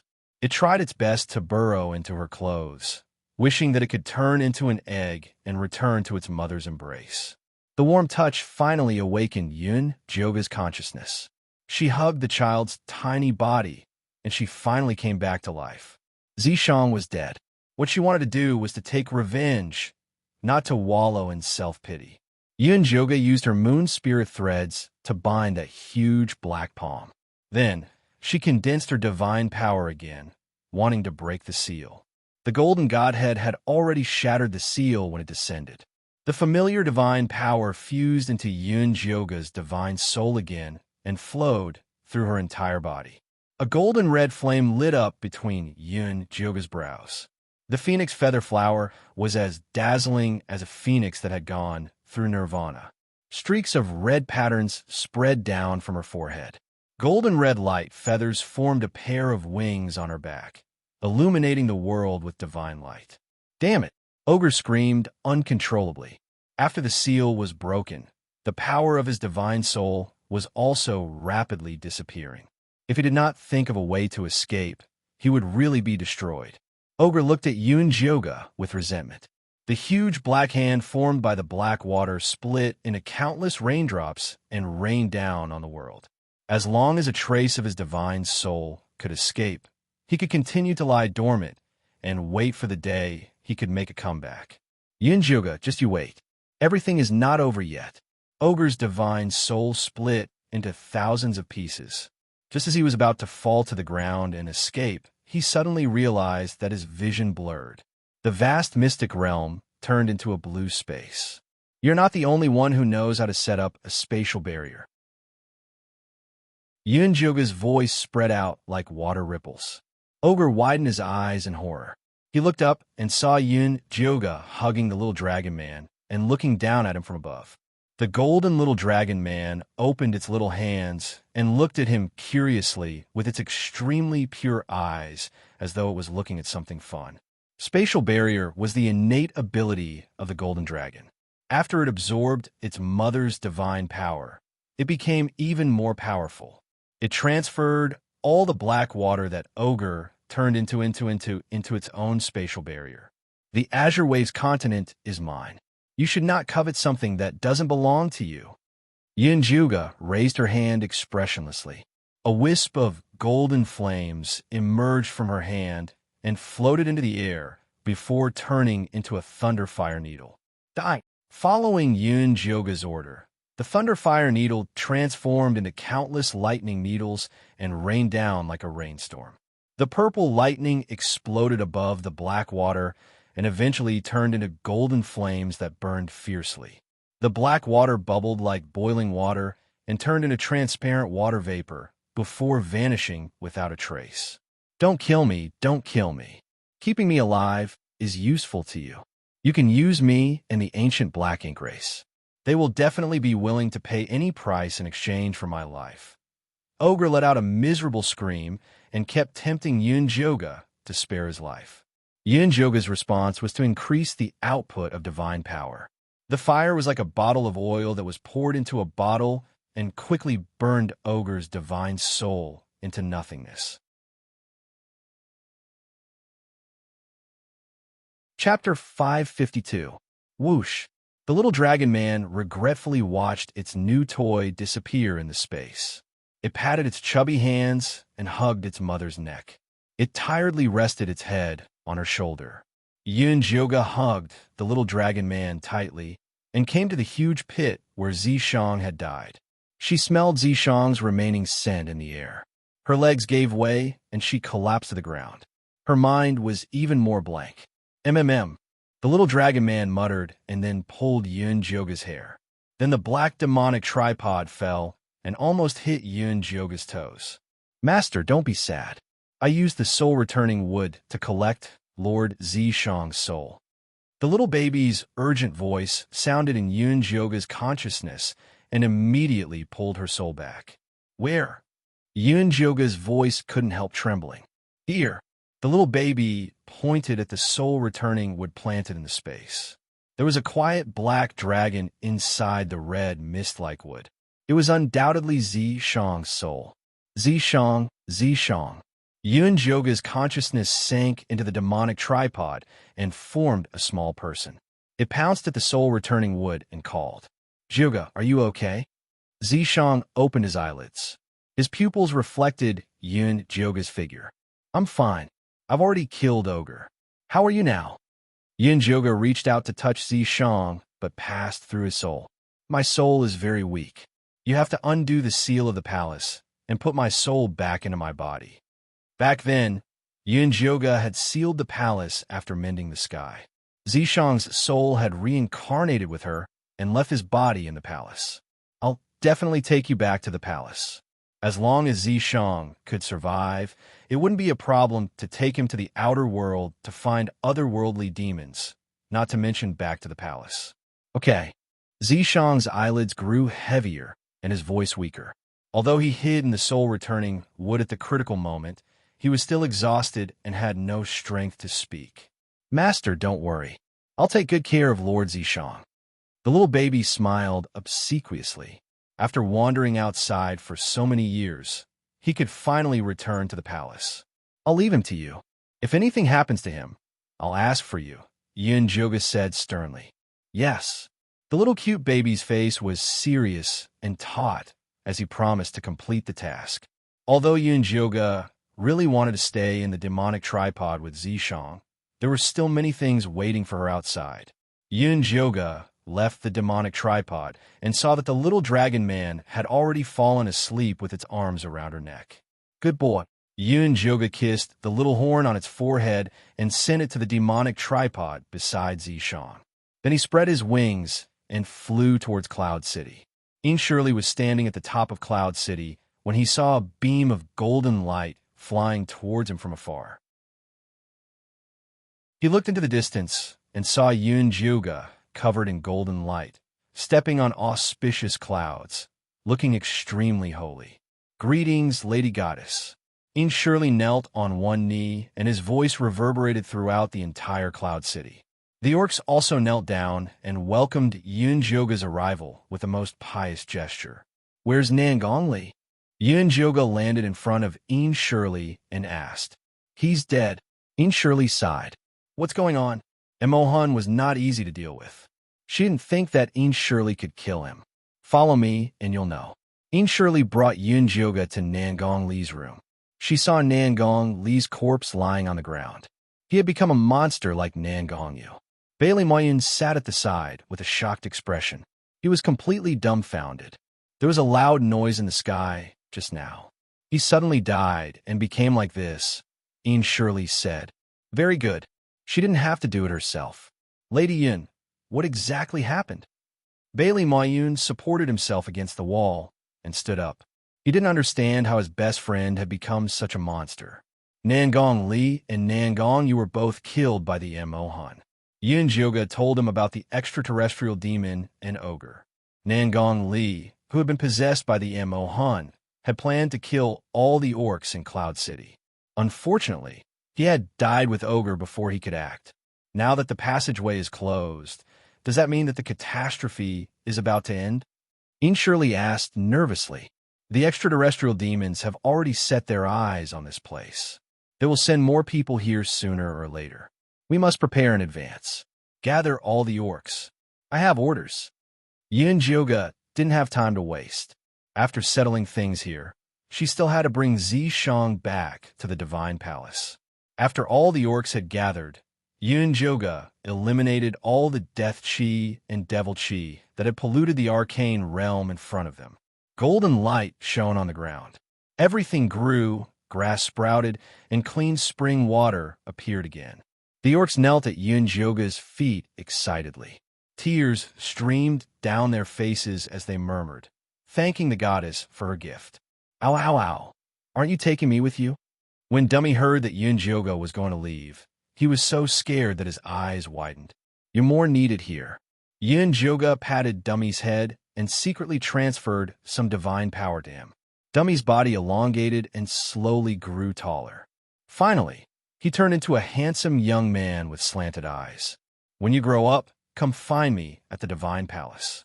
Yun Jyoga smiled and shot a golden oracle into the sky. She ordered the Eagle Man, Prince Ling Fei, to be the Beast King and lead the entire orc race. She also left the training rules for the priests in the Divine Palace. She asked the tribes to pick out the best orcs to enter the Divine Palace to learn the knowledge of the priests and help the orcs continue to evolve.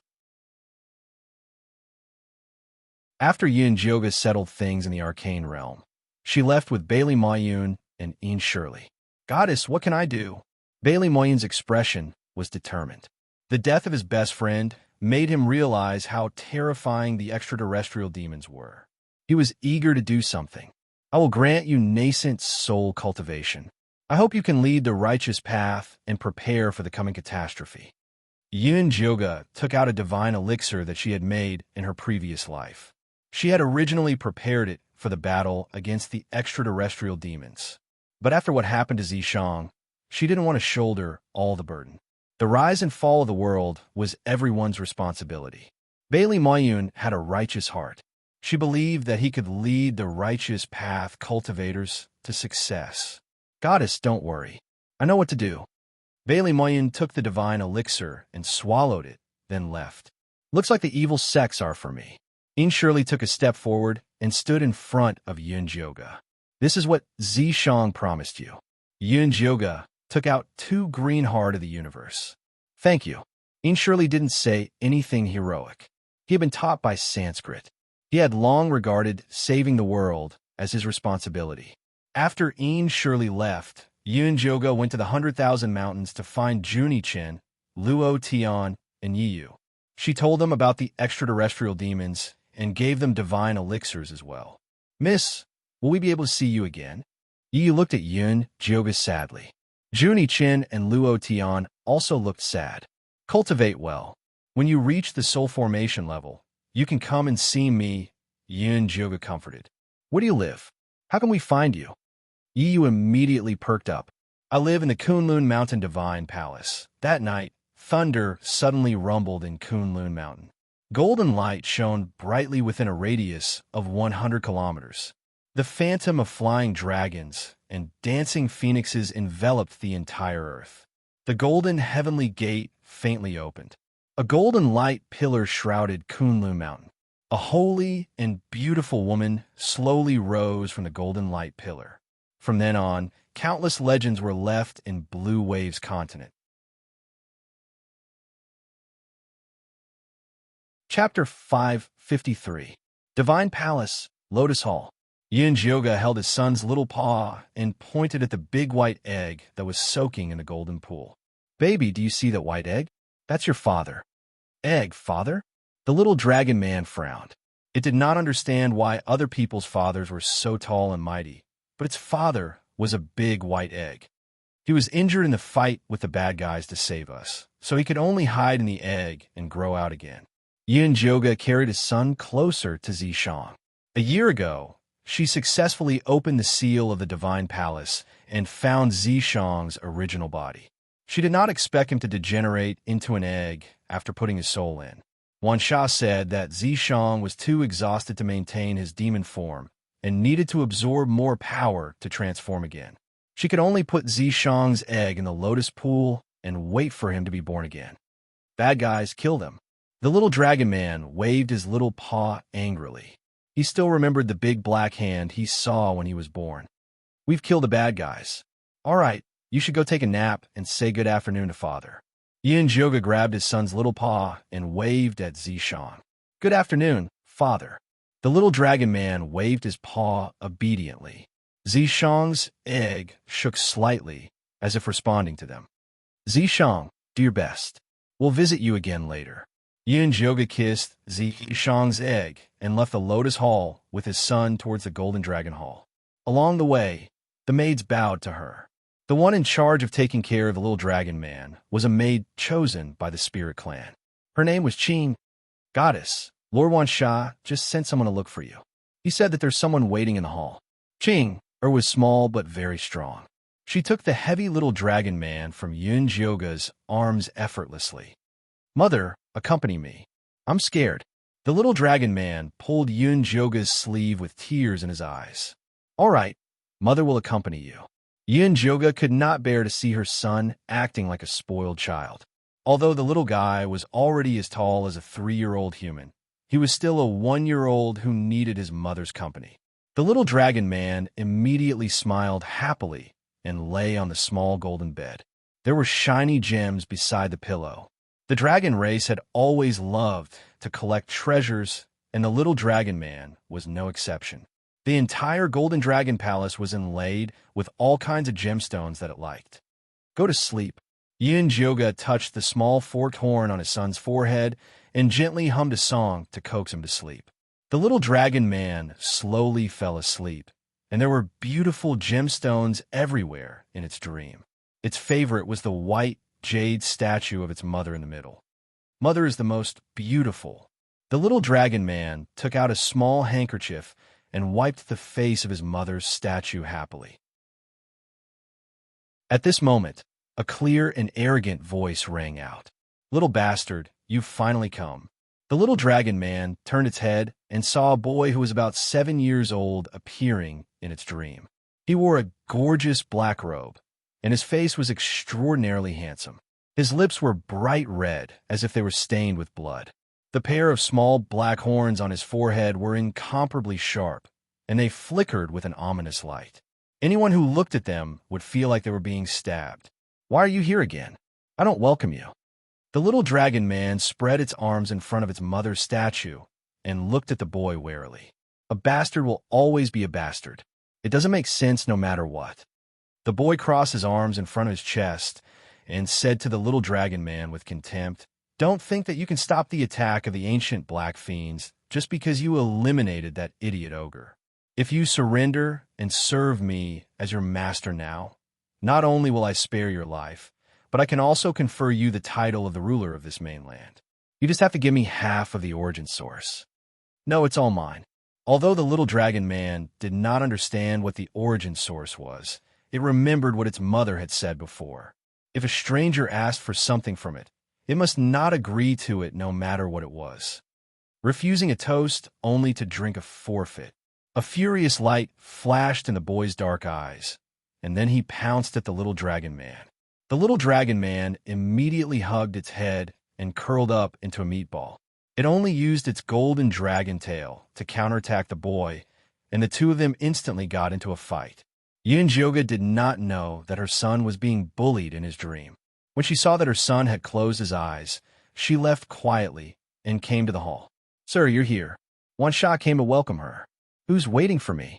After Yin Joga had asked Wan Sha to secretly summon back the maidservants from the Divine Palace, she had ordered that her former lovers were forbidden from finding her. It's a tree spirit that I don't know. He said that you saved him in the mystic realm of the En Spirit mountain range.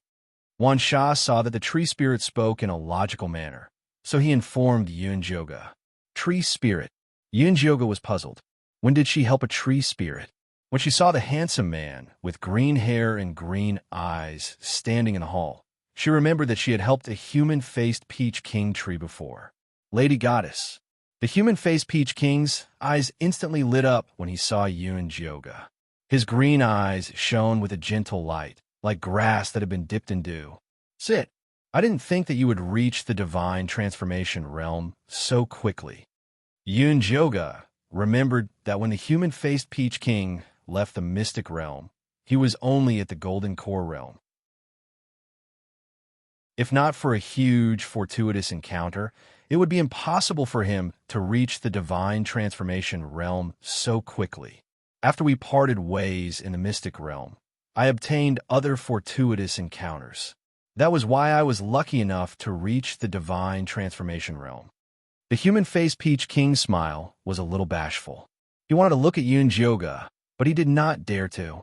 Why are you looking for me? Yun Joga did not have many feelings for the human-faced peach king. Today, I was entrusted by someone to come and find Lady Goddess. The human-faced peach king also became serious when it came to business. Entrusted by who? Yun Joga frowned slightly. Countless names flashed through her mind. I was entrusted by Lord Fan Yin to come and see you.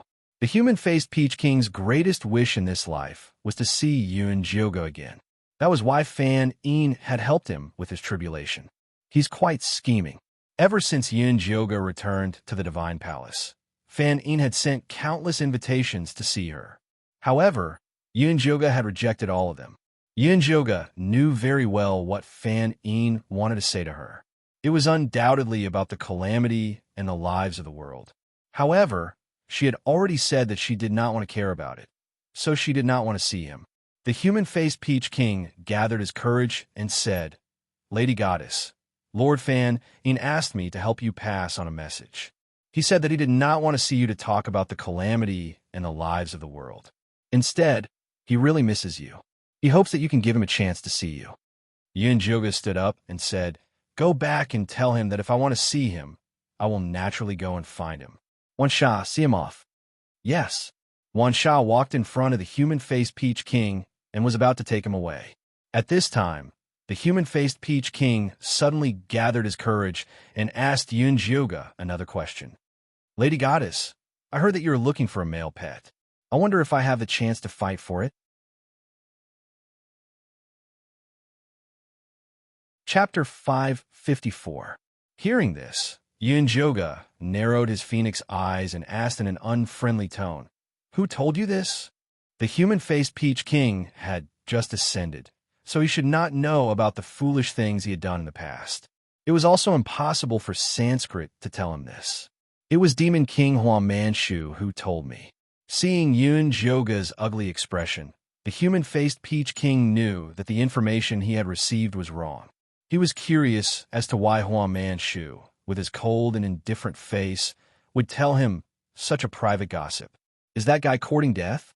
He actually dares to spread such nonsense. Although Yun Joga gritted his teeth, he could not vent his anger on the human-faced peach king. He could only say, Don't listen to his nonsense. My harem already has a master. I'm misunderstood. The human-faced peach king was ashamed.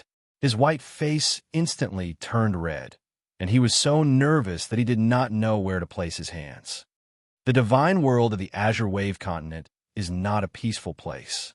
You should be more careful in the future. Don't trust others so easily. Looking at their past relationship, Yun Joga kindly gave the human-faced peach king a suggestion. Lady Goddess is right. The human-faced peach king nodded repeatedly. He treated Yun Joga's words as the truth, deeply imprinting them in his heart. Please. Wan Sha raised his hand impatiently. If he had known that the tree spirit was Sanskrit's envoy, he would not have let him in. Yes, Lady Goddess. I'll take my leave first. The human-faced peach king left dejectedly with a shattered peach heart. After Wan Sha sent the human-faced peach king away, he quickly returned to Yun Joga's side. Didn't I tell you to send a message to abolish the divine palace's order to accept male pets? Yunjoga asked while suppressing his anger. This subordinate has already sent your order, but they do not believe me. I can't do anything about it. Wan Sha felt very sullen. Those fellows were all extremely stubborn and did not believe his words. They even wanted to ask the lady goddess face to face. Damn it. Yunjoga truly regretted the absurd decision she had made back then. Although she had already absorbed the divine spark, her divine power had not completely recovered. Furthermore, she did not have the face to go out and clean up that mess. In her previous life, she was emotionless. No matter who fell in love with her, her heart could not be shaken. In this life, she suddenly woke up and did not have the face to face those male pets whose hearts she had hurt. Should we spread the news about the crown prince? Wan Sha suggested. Back then, Yunjoga had taken in a male pet in order to give birth to the child of life. Now that she had a child, she no longer needed a male pet. No, Long Er's identity must be kept a secret. Yunjoga flatly refused. After she returned to the divine palace, she shut herself in and didn't go out. Even the palace maids were replaced by puppets. This was to prevent Long Er's identity from being revealed. Long was too young, and Zishang had not recovered. She was afraid that she would not be able to protect them. But the paper cannot contain the fire. Wan Sha frowned. Ever since Yunjoga had been reincarnated and sealed off the divine palace, the power of the divine palace had been far from what it used to be. Although he had brought back 500 demons to protect him, it was difficult to stop those people from tracking him down. Let's talk about it when the time comes. Zishang needed time to recover, and she also needed time to recuperate. If she hid it now and didn't let others see through her, it would save her a lot of trouble. Fine. What do you plan to do with the Fairy Empress? The guy deliberately spread the news. He clearly wants to go against the divine palace. Wan Sha was also annoyed by him. How long can a Lotus Hall's spirit water last? Yunjoga asked. About 3 more months. The spirit water was a tribute from the previous flower fairies. Zishang had almost used up all of it. If she wanted to continue, she would have to find the flower fairies, but everything about the flower fairies was under the Fairy Emperor's control. Make the arrangements. I will go to the fairy forest to find Huang Manchu tonight. Yunjoga sighed heavily. The flower spirit dew was necessary for Zishang's recovery. She had to see the Fairy Empress. Do you want me to go with you? Wan Sha was worried that Huang Manchu would mess around. No, you stay and look after the divine palace. Yunjoga shook her head. The only person she could trust now was Wan Sha.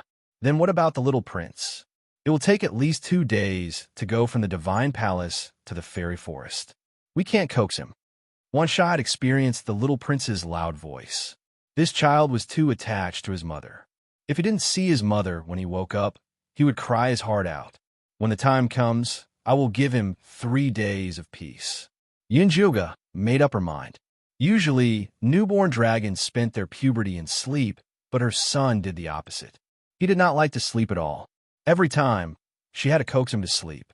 It was not good for his body. She usually spoiled him and could not bear to scold him. This time, she would take the opportunity to let him have a good rest. Okay, then I will prepare the carriage now. Wan Sha bowed and retreated. Yunjoga sat in the main hall for a while, then walked towards the Golden Dragon Palace. Qing was preparing to boil the spirit dew for the little master to drink. When she saw Yunjoga coming in, she quickly bowed. Is the little prince awake? Yunjoga asked in a low voice. The little prince is sleeping soundly today. He is not woken up yet. Qing also replied in a low voice. Okay, go do what you need to do. Yunjoga slowed down and walked towards the inner hall. Her long red dress fluttered on the white jade tiles, emitting a unique fragrance. The little dragon man was fighting with the little boy in its dream. It had developed to the point of grabbing its hair and pinching its nose. The moment it smelled its mother's unique fragrance, it immediately kicked the little boy who was on top of it and got up from the ground. My mother is back. I'm not playing with you anymore, the little dragon man said while panting. Don't go. I haven't had my fill yet. The little boy widened his eyes and reached out to pull the little dragon man. Who cares about you? The little dragon man made a face at the little boy and immediately disappeared. The little boy stomped his feet angrily, but he was helplessly expelled by the little dragon man's dream and returned to his body. Your Highness, you are awake. The demonic servant liar's careful voice sounded in the bedroom. He slowly opened his eyes, and what he saw was a curtain made of sea crystal silk. The demonic patterns on it were like twinkling stars. The little boy lifted the black blanket covering his body and drifted away from the large bed to sit on a wheelchair made of Hades' white bones. His bedroom was very spacious and could accommodate 500 people at the same time. The walls were as deep as the deep sea, and only the moonstones embedded in the walls emitted a faint glow. At this moment, the demonic servant liar was kneeling on one knee on the ground. His tall body, which was covered with black scales, was even taller than him who was sitting. Liar, have Father Emperor and Mother Queen returned? The little boy waved his hand, and a blanket embroidered with demonic spirit flowers flew over and covered his numb leg. Replying to your Highness, King and Queen have not returned yet, Liar replied in a muffled voice. Then, have you found a way to Blue Wave's continent? The little boy used his hand to push the white bone wheelchair to the front of Liar. Chapter 555. Your Highness, it is not easy to find an ancient devil body that can be used as the key. We're trying to find a way. Liar was so ashamed that he didn't dare to raise his head. They thought that Azure Wave Continent was just a lower realm, and they could take it down as long as they avoided the eyes and ears of the Outerworld Alliance. They didn't expect Ogre's Heaven Soul Lamp to extinguish. This meant that the opening of the passage had failed. Ogre was born with the Void Devil body and was the best key to open the space passage. They thought that Ogre would succeed, so they didn't prepare any other keys. They couldn't find a suitable target in such a short time. You should know that my legs can't wait for long. The little boy's face was gloomy. The black horn on his head was flashing with terrifying light. Your Highness, don't worry.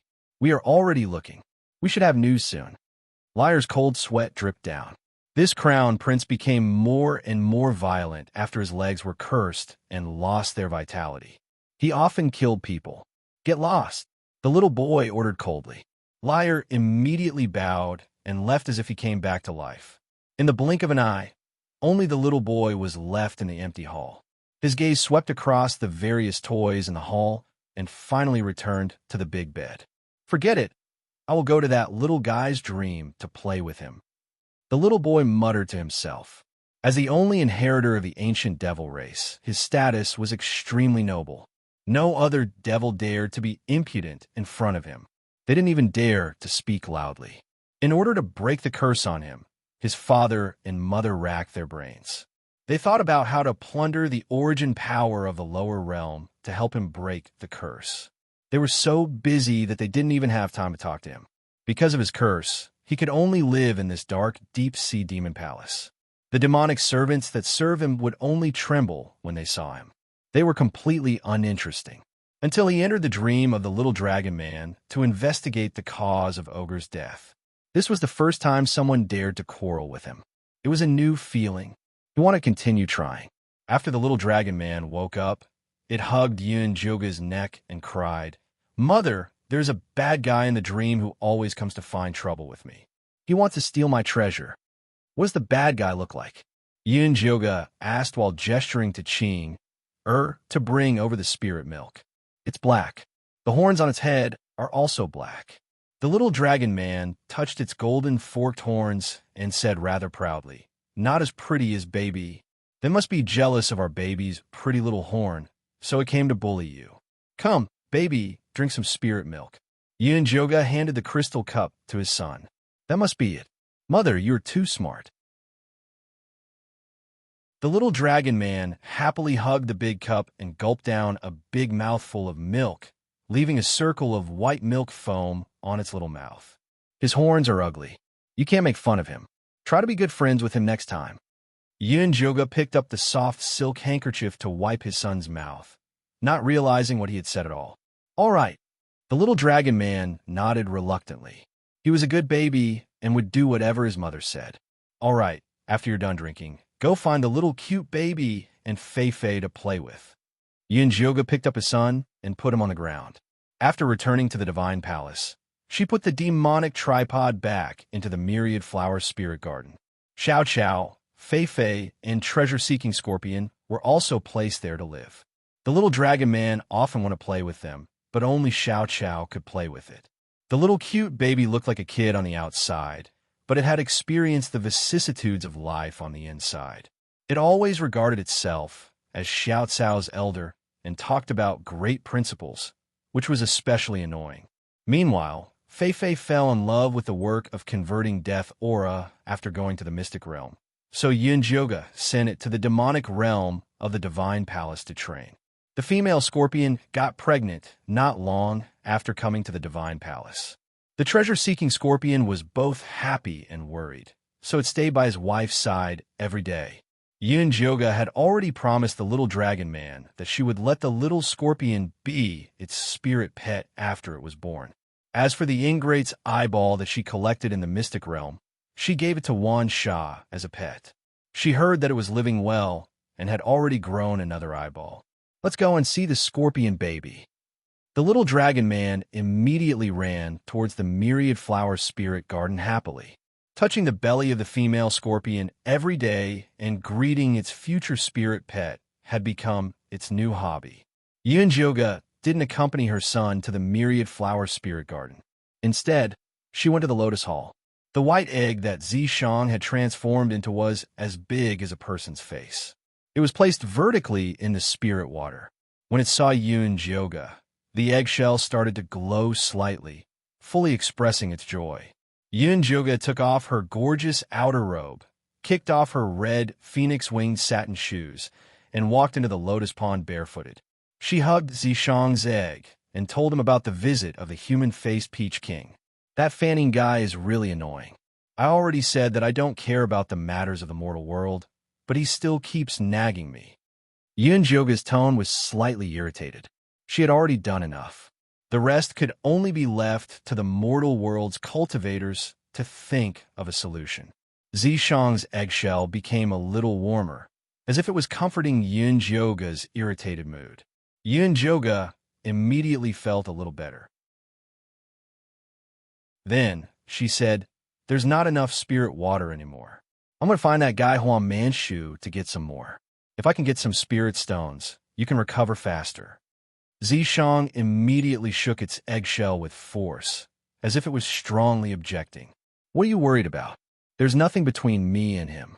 Yunjioga patted Zishang's eggshell, annoyed and amused. Although the fairy king had come to stay in her harem for a few nights, she had only interacted with him. Later, Yunjioga realized that he was not a good breeding partner, so she rejected him. It was just that he was not willing to give up. Zishang still did not agree. Its eggshell flickered, and it was very agitated. This time, I'm going to explain things clearly to him, so that he will completely give up. Yunjioga's previous refusal was not firm, which was why the fairy king still had a sliver of hope. It was all her fault. Zishang shook even more violently. "All right, stay here and recuperate. Try to appear as soon as possible. I'll be back in 3 days." Yunjioga got up and left the lotus pond. She had just put on her shoes and outer robe when she heard the sound of the lotus spirit water splashing. She turned her head and saw that Zishang had actually sucked up all the spirit water, then shrunk into a palm-sized white egg and flew towards Yunjioga. "What are you doing?" Yunjioga grabbed him and roared angrily. The spirit water was still enough for 3 months. It was such a waste for Zishang to suck it up all at once. Zishang did not speak. He clung tightly to Yunjioga's palm, expressing his attitude that he would rather die than go with her. "Aren't you looking for a beating if you go out like this?" Yunjioga was helpless. Why did she not realize that Zishang was so jealous before? Zishang ignored her and refused to leave. He would not let his wife meet her former lover alone. "You can come with me, but don't mess around." Yunjioga saw that the lotus pond water had dried up. There was no point in keeping Zishang. Since he was worried, she could only bring him along. Hopefully, this trip would go smoothly.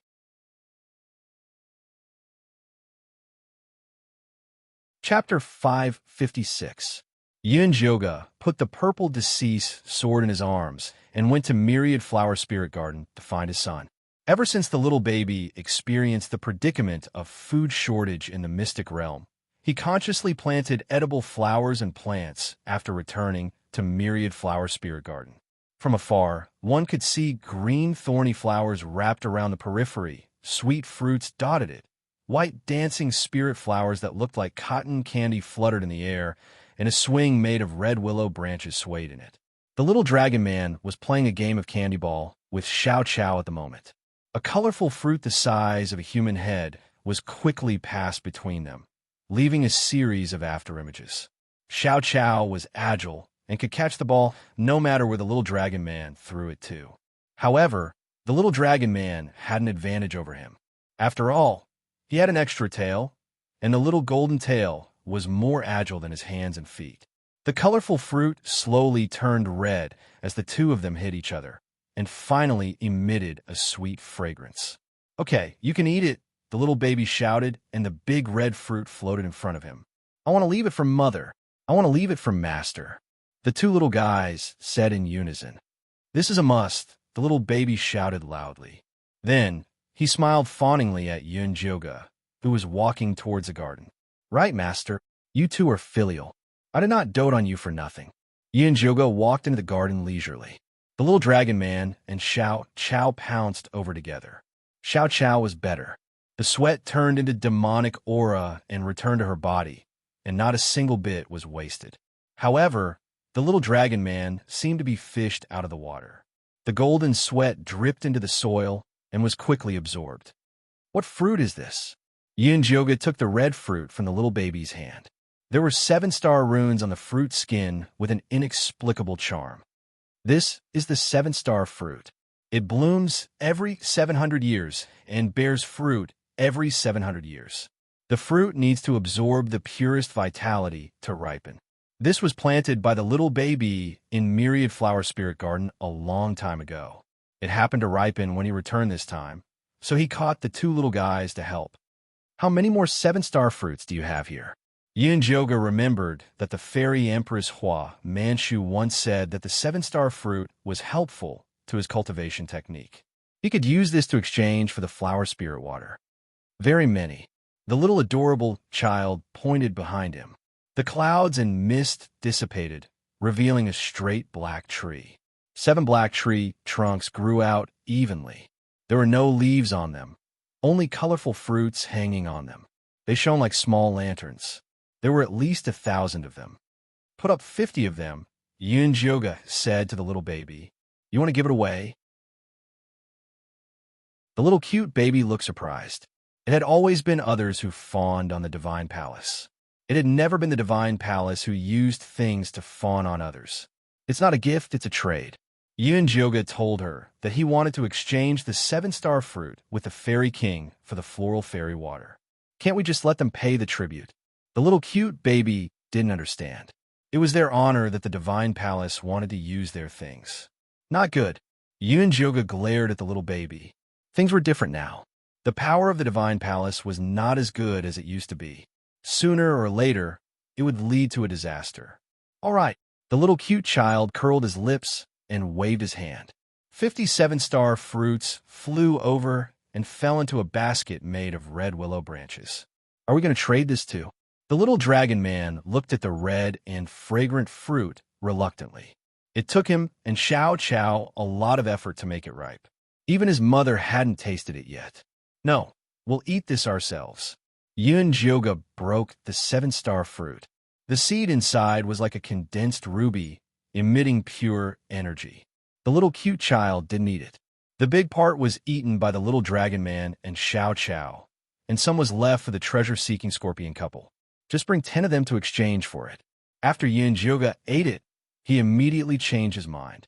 A fruit full of energy like this could make a mortal cultivator soar into the sky. 5 is enough. The floral fairy water isn't something valuable. The little cute child was more stingy than Yoga. The income of the divine palace was too low now, so he had to save money.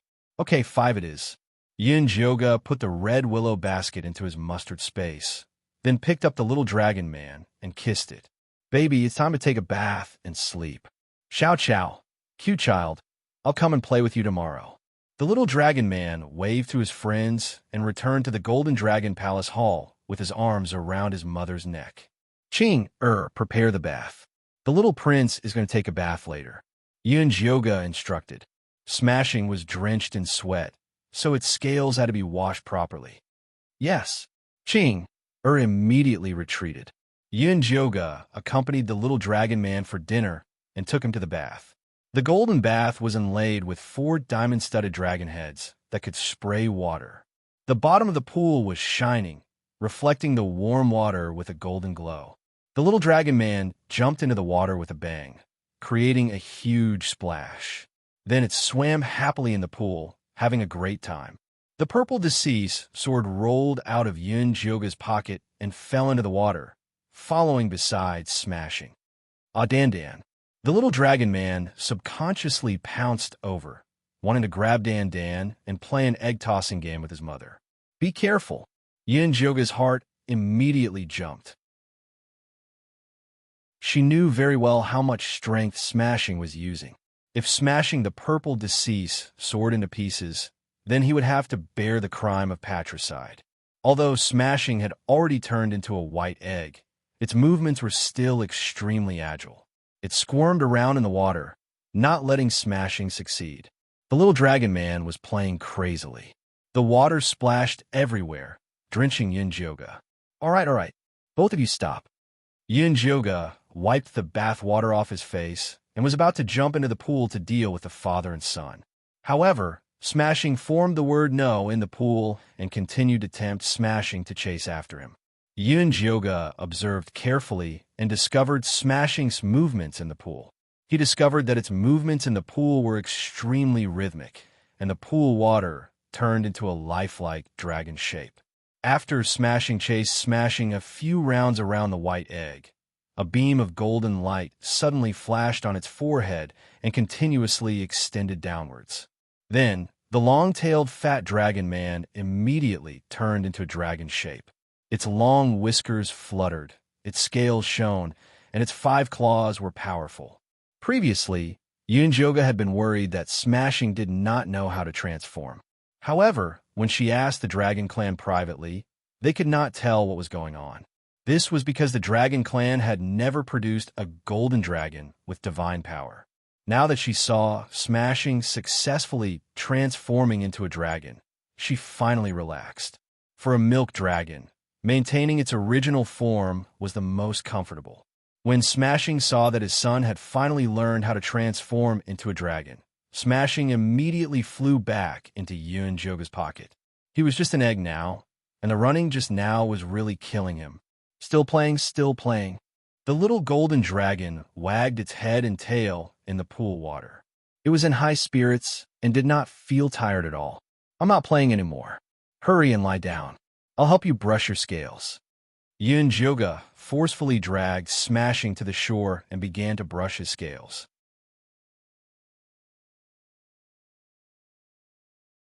Chapter 557. Yin Yoga's movements were very gentle. The brush he used to brush the scales was made from a 1,000-year-old gourd, and the bottom was inlaid with a gold base. My son was very infatuated with gold and gemstones. If it wasn't for the gold base, it wouldn't have let the gourd scoop on its body. The little golden dragon was so comfortable that it closed its eyes and started to doze off. The purple deceased sword rolled out of her pocket again and floated to my son's side before gently touching its little horn. Yin Yoga also touched the purple deceased sword. It was hard on him to worry about his son's transformation in this state.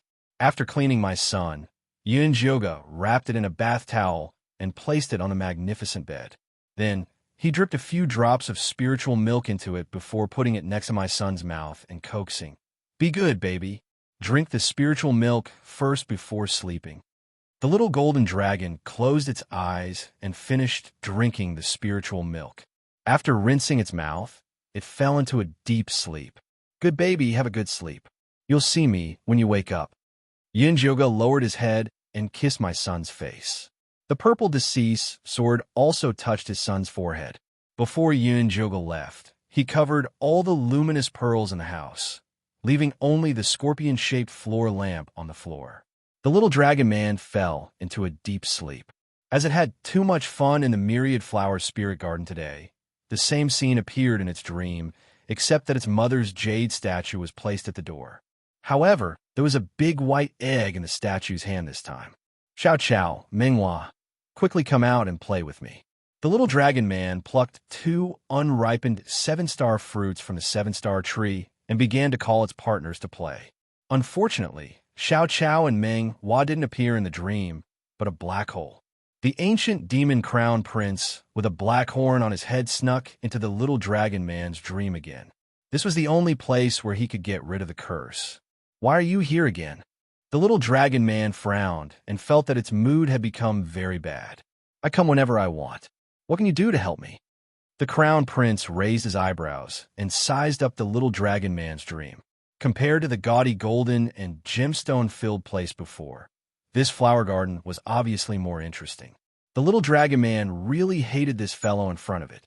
Just as it clenched its little fist and was about to go forward to fight, it suddenly recalled what its mother had said previously. "His horns are ugly, so you mustn't make fun of him. Try to be good friends with him next time." The little dragon man tilted its head and looked at the black sharp horn on the crown prince's head. It was really ugly. There seemed to be a whirlpool at the top of the horn, and it was an eyesore. "What are you looking at?" The crown prince glared at him in an unfriendly manner. Ever since he was cursed, the horns on his head had turned black. The spiral patterns on them were the marks left behind by the curse. That was why he hated it when people stared at his horns. Nothing much. The little dragon man shifted its gaze and awkwardly handed over the 7-star fruit in its hand. "Do you want to play with me?" it asked softly. The crown prince's gaze shifted to the big, brightly colored fruit. Although he didn't know how to play, he still said proudly, "Since you are so sincere, I will reluctantly play with you." "Okay, then I'll hit it. You have to catch it." The little dragon man excitedly kicked the 7-star fruit in the direction of the crown prince. The crown prince reacted very quickly and kicked it back. The two of them kicked back and forth a few times. The crown prince's powerful mental strength was displayed, and the angle of his kick was extremely tricky. The little dragon man almost failed to catch it a few times. In the end, it transformed into the little golden dragon and barely managed to hold on. The ancient black demon race was the best at training soul power. The fruit that the crown prince kicked out contained powerful soul power, and the little golden dragon rapidly increased its soul power while playing with him. The two of them were having a good time until the crown prince accidentally kicked the fruit outside and smashed Yun-joga's jade statue. "Mother." The little golden dragon stared blankly at his mother's jade statue that was separated from her head. "Isn't it just a broken jade statue? What's so great about it?" The crown prince was habitually arrogant. However, the little golden dragon was furious. With a wave of its tail, it pounced at the crown prince. The friendship that could have developed into a friendly relationship was instantly broken. Yun-joga didn't know that her son had quarreled with the crown prince of the ancient black demon race again. She took Zishang on a cloud sea spirit boat that Wansha had prepared for her and flew towards the fairy forest. At this time, it was already late at night. The deep blue sky was dotted with countless stars. The clear night wind passed through the defensive barrier and gently blew on Yun-joga's face. She stood at the bow of the ship with Zishang beside her, quietly admiring the boundless and beautiful night scenery. "Do you still remember the days when we were patrolling? How glorious was that? Now, we are in such dire straits." Yun-joga sighed. At that time, when she was patrolling with the identity of the goddess, she had 7 spirit boats escorting her. Everywhere she went, tens of thousands of people worshipped her. The divine palace was a supreme existence to the races and tribes of the world. Now, she was traveling alone with Zishang. On the ship, there were only puppet servants created by the divine palace, and the guards were yellow turban warriors. Compared to the past, it was simply miserable And this time, it was all because after the calamity descended, she sacrificed herself to mend the heavens and seal the divine palace. She lost everything for the Azure Waves continent. When she returned to the divine palace, she found that she was surrounded by a pack of wolves, and they were all eyeing the weakened divine palace covetously. She couldn't help but reflect on whether she was wrong to be so noble in the past. Zishang flew to her shoulder and put his eggshell on her face to comfort her silently. "It's okay. I just said it casually. Although I lost everything in the divine palace, at least I still have Long and you by my side." Yun Jioga quickly pulled herself together. As long as Zishang could recover his former strength, there was nothing to regret. "We still have to fly for one night before reaching the Demoness Forest. Let's go and have a good rest first." Yun Jioga hugged Zishang in her arms and entered the house to rest. Just as Yun Jioga was in a daze, the flying boat stopped abruptly as if it had hit a rock. She instantly woke up, opened the house, and walked out. She saw that the flying ship had been forced to stop, and the yellow turban warriors and puppet maids were surrounding the cabin, preparing for battle. Outside the flying ship, there was a huge green net, and around it were 2 rows of demonic spirits holding long tridents. They were beautiful, had colorful hair, and had wings on their backs. The man standing at the bow of the ship had long silver hair, a beautiful and exquisite face, and slender eyes that emitted light. It was hard to distinguish whether he was a man or a woman. He was wearing a gorgeous green cloak embroidered with all kinds of flowers and trees, showing his noble identity. "Demoness Empress, Hua Manchu. Hua Manchu, what is the meaning of you stopping my flying ship?" Yun Jioga floated in the air, and a red cloak embroidered with a soaring phoenix hung down, emitting a majestic and sacred light. "Didn't you come to find me? I just came to greet you personally, Your Highness Goddess." Hua Manchu's voice was very pleasant, like the singing of a nightingale. "Is that so? Why do I feel like you are here to find trouble?" Yun Jioga looked around at the demonic spirit warriors surrounding the flying ship. That cold golden long hair didn't seem to be here to greet her.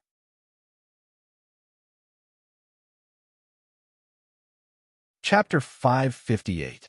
Your Highness, ever since you rejected me, my heart has shattered into countless pieces like a glass flower.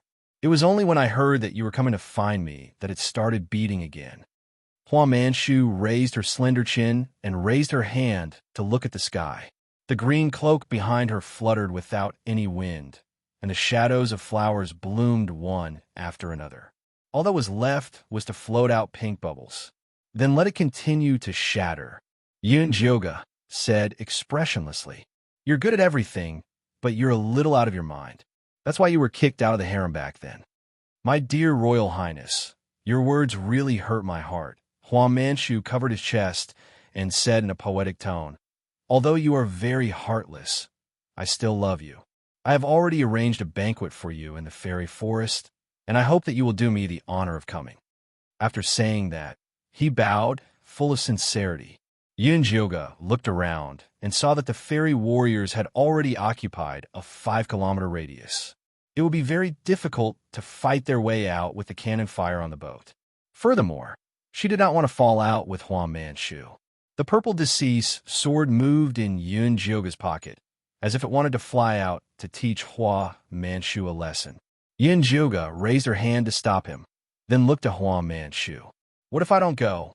Then I'll be very, very sad. Who knows, I might do something irreversible." Hua Manchu placed his hand on his chest, a worried expression on his beautiful face. The fairy warriors behind him raised their spears in unison and made threatening sounds at the spirit boat. "Little Hua, I have to say, you're getting more and more disgusting." Yun Jioga exhaled, pressed the purple deceased sword hard into his pocket, then said to Hua Manchu, "Let's go. It's my honor." Hua Manchu took off the green cloak behind him and shook it, turning it into a red flying carpet. Beautiful flowers surrounded it, and tall lantern trees rose up, dropping red lanterns the size of one's head, illuminating the flying carpet like a bridal chamber. "Please." Hua Manchu took the lead and stepped on the carpet of roses. Yun Jioga put away the spirit boat, then added a barrier to the purple Sea sword, then followed Hua Manchu in. The flourishing green trees formed a transparent barrier, blocking all the fairy warriors outside. Yin Jioga arrived under a lantern tree and raised his hand to strike a golden imprint at Hua Manchu. The flower-shaped mark quickly burrowed into Hua Manchu's forehead. He shivered and slowly opened his eyes. A flower-shaped light flashed faintly in his pupils before disappearing. No one knew that Hua Manchu, the fairy king, was her servant who had signed a soul contract. He had entered the harem to complete the contract. It's been 2,000 years. I've finally got my body back. Hua Manchu's tone and expression had become sharp, a stark contrast to his previous seductive demeanor. Don't make it sound like you've been obediently staying in the seal. Yin Jioga glanced at him and said, "Tell me, what's going on? Who sent you to capture me?" "No one asked me to capture you. I came here on my own." Hua Manchu waved his hand, and a set of white jade tables and chairs appeared under the lantern tree. After sitting down, he waved at Yin Jioga. "I don't have time to talk nonsense with you. If you don't make it clear, believe it or not, I'll beat you up." Yin Jioga crossed his arms over his chest and looked at Hua Manchu unkindly. "You're still as bad-tempered as before. I thought you'd change a little after reincarnating twice." Hua Manchu took out a blue and white porcelain tea set and poured himself a cup of fragrant tea before saying, "Someone is spreading rumors that after you and Zishang gave birth to the child of life, your divine spark is unstable. As long as you're killed, you'll be able to obtain the divine spark. Now, all the major forces are eyeing you covetously." "Who's spreading this rumor?" Yin Jioga frowned. There were many people who wanted to become gods. This rumor was too vicious. "It says Wan Sha." Hua Manchu took a sip of tea. "Impossible." Yin Jioga shook his head. She had left the divine sense imprint on Wan Sha. If he dared to betray her, he would immediately turn into ashes. "I know it's not him, but everyone is spreading this rumor. It should be the mastermind behind the scenes trying to sow discord between you two." Hua Manchu certainly knew that it was not Wan Sha. That guy did not have such a brain. Other than here, where else received this news? Yin Jioga asked. He had to understand his situation. There are too many. Spirit race, dragon race, devil race, human race, demonic race. Hua Manchu counted with his fingers with a serious expression. Enough. Yin Jioga held his head with a headache. Originally, he thought that everything would be fine after getting rid of Ao Ge. He didn't expect there to be so many troubles waiting for him. During the period when you sealed the Divine Palace and reincarnated, our Azure Wave domain was not peaceful. I suspect that a dark force wants to replace the existence of the Divine Palace. That's why they deliberately created this catastrophe. Hua Manchu said solemnly, "You are saying that someone deliberately leaked the news of the Azure Wave continent to lure the ancient Black Devil race over?" Yin Jioga gritted his teeth. Who exactly did this? Didn't he know that this would bring about a calamity? It's very possible. Otherwise, we have been fine for thousands of years. Why would there suddenly be an omen of a catastrophe? And this omen even indicated that you have to make up for the birth of a child to avoid it? Hua Manchu raised his slender and exquisite face. This made his refined and beautiful face look a little sarcastic. Back then, he strongly opposed Yin Jioga collecting male pets to give birth to a child of life. He even tried to persuade her not to seal the Divine Palace. Unfortunately, Yin Jioga turned a deaf ear to his words. Yin Jioga even felt that he was too long-winded. She sealed his main soul and let that idiot secondary soul that only knew how to eat, drink, and be the leader. However, it was also thanks to this idiot secondary soul acting crazy for 2,000 years that he successfully joined the anti-Divine Palace camp. Who is the mastermind behind this? Yin Jioga sat in front of Hua Manchu. The Divine Palace had been established for 5,000 years. After she became the goddess and arrived at the Cauldron Peak, there were countless enemies. There were too many who wanted to replace the Divine Palace, but there were only a few who had the ability. I don't know, but we can use the elimination method first. First, our demonic race is not. Hua Manchu put down his teacup and poured a cup of spirit tea for Yun Joga. The demon race isn't either. They don't have such a brain. Wan Sha said that when he went back to be the patriarch, he didn't find any particularly awesome or rebellious demon race. Yun Joga picked up the cup and took a sip. Those muscular fellows of the demon race are only interested in fighting and killing. It shouldn't be them. Hua Manchu nodded. The demon race wouldn't want to replace the divine palace. They would only rack their brains to build the demon palace. The dragon race can also be eliminated. They only like treasures and have no interest in ruling the continent. Yun Joga thought of her child. Since birth, Dragon Ball had displayed a miserly and greedy personality. Every day, it would think about how to sleep in the treasure. It was too difficult to think of replacing the divine palace to rule the continent.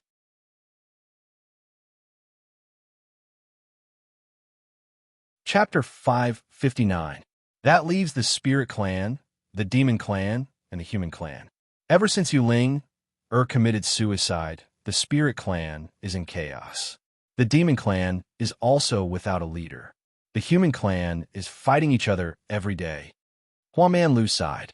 Although they had narrowed the scope to this extent, it was still very difficult to investigate. Yuling was tricked by the ancient demon race. Yun Joga felt bad thinking about Yuling, who had been tricked to death. She had been to the spirit race once. It was indeed a mess. There hadn't been any good seedlings in 2,000 years. Yuling sister, Yu Qing was from the royal family of the spirit race, but her talent was very poor. Plus, her sister had violated the spirit race's ancestral teachings and committed suicide, so the people looked down on her. She had no choice but to bring Yu Qing back to the palace and let her take care of the little dragon man. As for the monster race, they had always been led by the dragon race. Once Zishang recovered his strength, he could subdue them. The only thing she found strange was the human race. Fan Yin's cultivation was high, and she had always been responsible for the world. Why couldn't she settle the world? Right, I heard you and Zishang had the Son of Life. Is that true? Hua Manchu raised his eyebrows and started gossiping. Yes, our son's nickname is Long. He is a very healthy little golden dragon. Yun Joga's expression and tone became gentle when she talked about her son. So you're sure it's Zishang now? Hua Manchu asked. Of course. Yun Joga nodded with certainty. Good. I said you two were a match made in heaven. You really gave birth to the Son of Life. Hua Manchu couldn't help but clap. He was really happy for Zishang. In his eyes, only his cousin Zishang was good enough for Yun Joga. I've been hiding this information very well.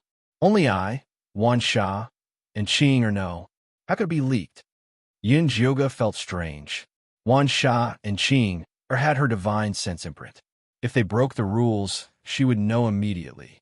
She had set many restrictions on the palace. Even a message glyph couldn't fly out. Little Baby and the others were her spirit pets. They were locked up in Thousand Flower Spirit Garden every day. Didn't you say that ancient demon ogre was defeated by the crown prince in the primal chaos mystic realm? Could have been there that the news was leaked. It's possible. Yun Joga recalled the eyeball he had given to Wan Sha. No, she had already thrown that fellow into the demonic tripod and sealed it before the little dragon man was born. Forget it. Stop guessing. If it was so easy to guess, you wouldn't have suffered so miserably before. But since we've locked onto the range, we can beat it at its own game and lure it out. Hua Manchu whispered into Yun Joga's ear. He had come to kidnap Yun Joga with a plan in mind. Are you sure you want to do this? Yun Joga looked at Hua Manchu suspiciously. Of course, since everyone is saying that you have the Scion of Life. As long as we destroy this rumor, we will definitely be able to find the mastermind. Hua Manchu was very confident in his plan. But there's no need for me to marry you. Yun Joga frowned. She and Zishang had yet to formally go through the wedding ceremony. This is just a fake marriage. I believe my cousin will agree after hearing it. Hua Manchu still felt wronged. He had lived for thousands of years and had never found a partner. Then you can ask him yourself. Yun Joga took Zishang out of her pocket. What is this? Hua Manchu stared blankly at the white egg in front of him. This is your cousin, the demonic emperor of the dragon clan, Zishang. As soon as Yin Zhoga finished speaking, Zishang flew up and fiercely flew towards Hua Manchu's head. Cousin, I know you miss me, but you don't have to be so excited. Hua Manchu touched his head and felt a huge bump. As expected of his cousin, only a dragon egg would have such a hard shell. Zishang, Hua Manchu wants to marry me and then destroy the rumor of the Scion of Life to find a mastermind. Do you agree? Yin Zhoga asked Zishang. Whoosh! Zishang flew up angrily and bumped into Hua Manchu's head. You saw it. Your cousin said he doesn't agree. Yin Zhoga shrugged. As long as Zishang was jealous, there was nothing she could do. Cousin, listen to me. Hua Manchu covered his head and moved 5 meters away from Zishang before saying, This is just a temporary measure. It is impossible for me to marry Lady Goddess. This is all an act.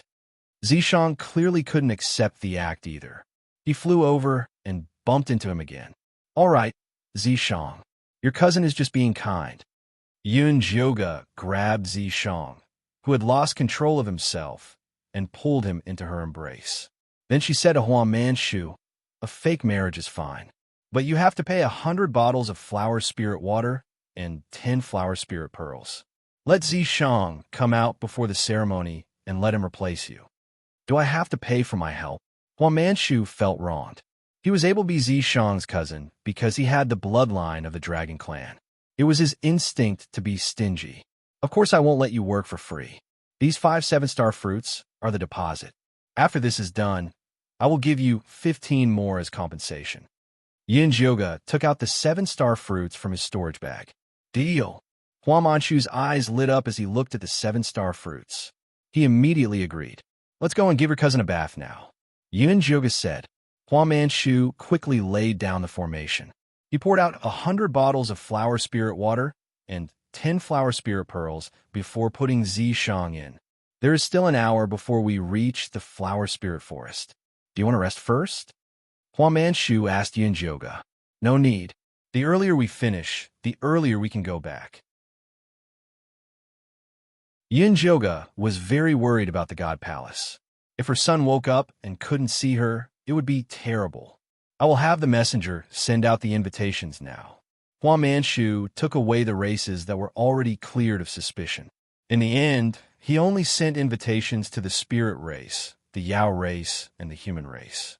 I also need to write a letter to the God Palace in case they think I was kidnapped. Yin Zhoga wrote a simple letter to Wan Sha, telling him to close the God Palace and not care about anything else. The invitations were sent out as quickly as possible. The races that received the invitations were all incomparably shocked. No one thought that the Lady Goddess would come out of seclusion for a year to marry the Yao King Hua Manchu. The reason was to obtain the Son of Life. In the Yao tribe, the white-haired Yao elders called for an emergency meeting to discuss the truth of the matter. Didn't the Lady Goddess and Emperor Zishang successfully give birth to the Son of Life? Where did this Yao King come from? Who knows? Maybe the rumors were false. If the Son of Life was so easy to give birth to, the Lady Goddess wouldn't have used her body to mend the heavens and reincarnate. She even closed the God Palace. Even so, there is no need to find Hua Manchu. What else can he do besides eat, drink, and play? Exactly. How could he do something that even Emperor Zishang couldn't do? Yes, there's no point in talking about it now. No matter what, the Lady Goddess's marriage is a big event. We must be there to congratulate her. I hope the Lady Goddess doesn't come down. That way, the Yao race will still have a chance. The same conversation spread among the various races. Everyone said they would be there to support and then wait to see Hua Manchu get thrown away by the Lady Goddess.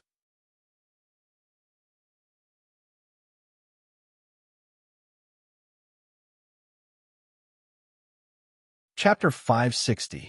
In a vast and boundless Demoness forest, the Flower Soul Sea at the very center was Hua Manchu's private territory. This place was filled with tall, serpentine trees, and at this moment, all kinds of red spirit flowers were blooming. Even butterflies were draped in red silk, flying through the trees filled with fine wine. There was a festive atmosphere everywhere. In the depths of the Flower Soul Sea, there was a stone cave that was Hua Manshu's cave abode. Countless barriers were set up inside and outside to prevent guests from accidentally entering. Yin Jyoga was wearing a gorgeous red robe with phoenix wings spread. She was lying in the cave abode's spirit pool, chatting with the purple deceased sword. Do you think anyone will fall for it?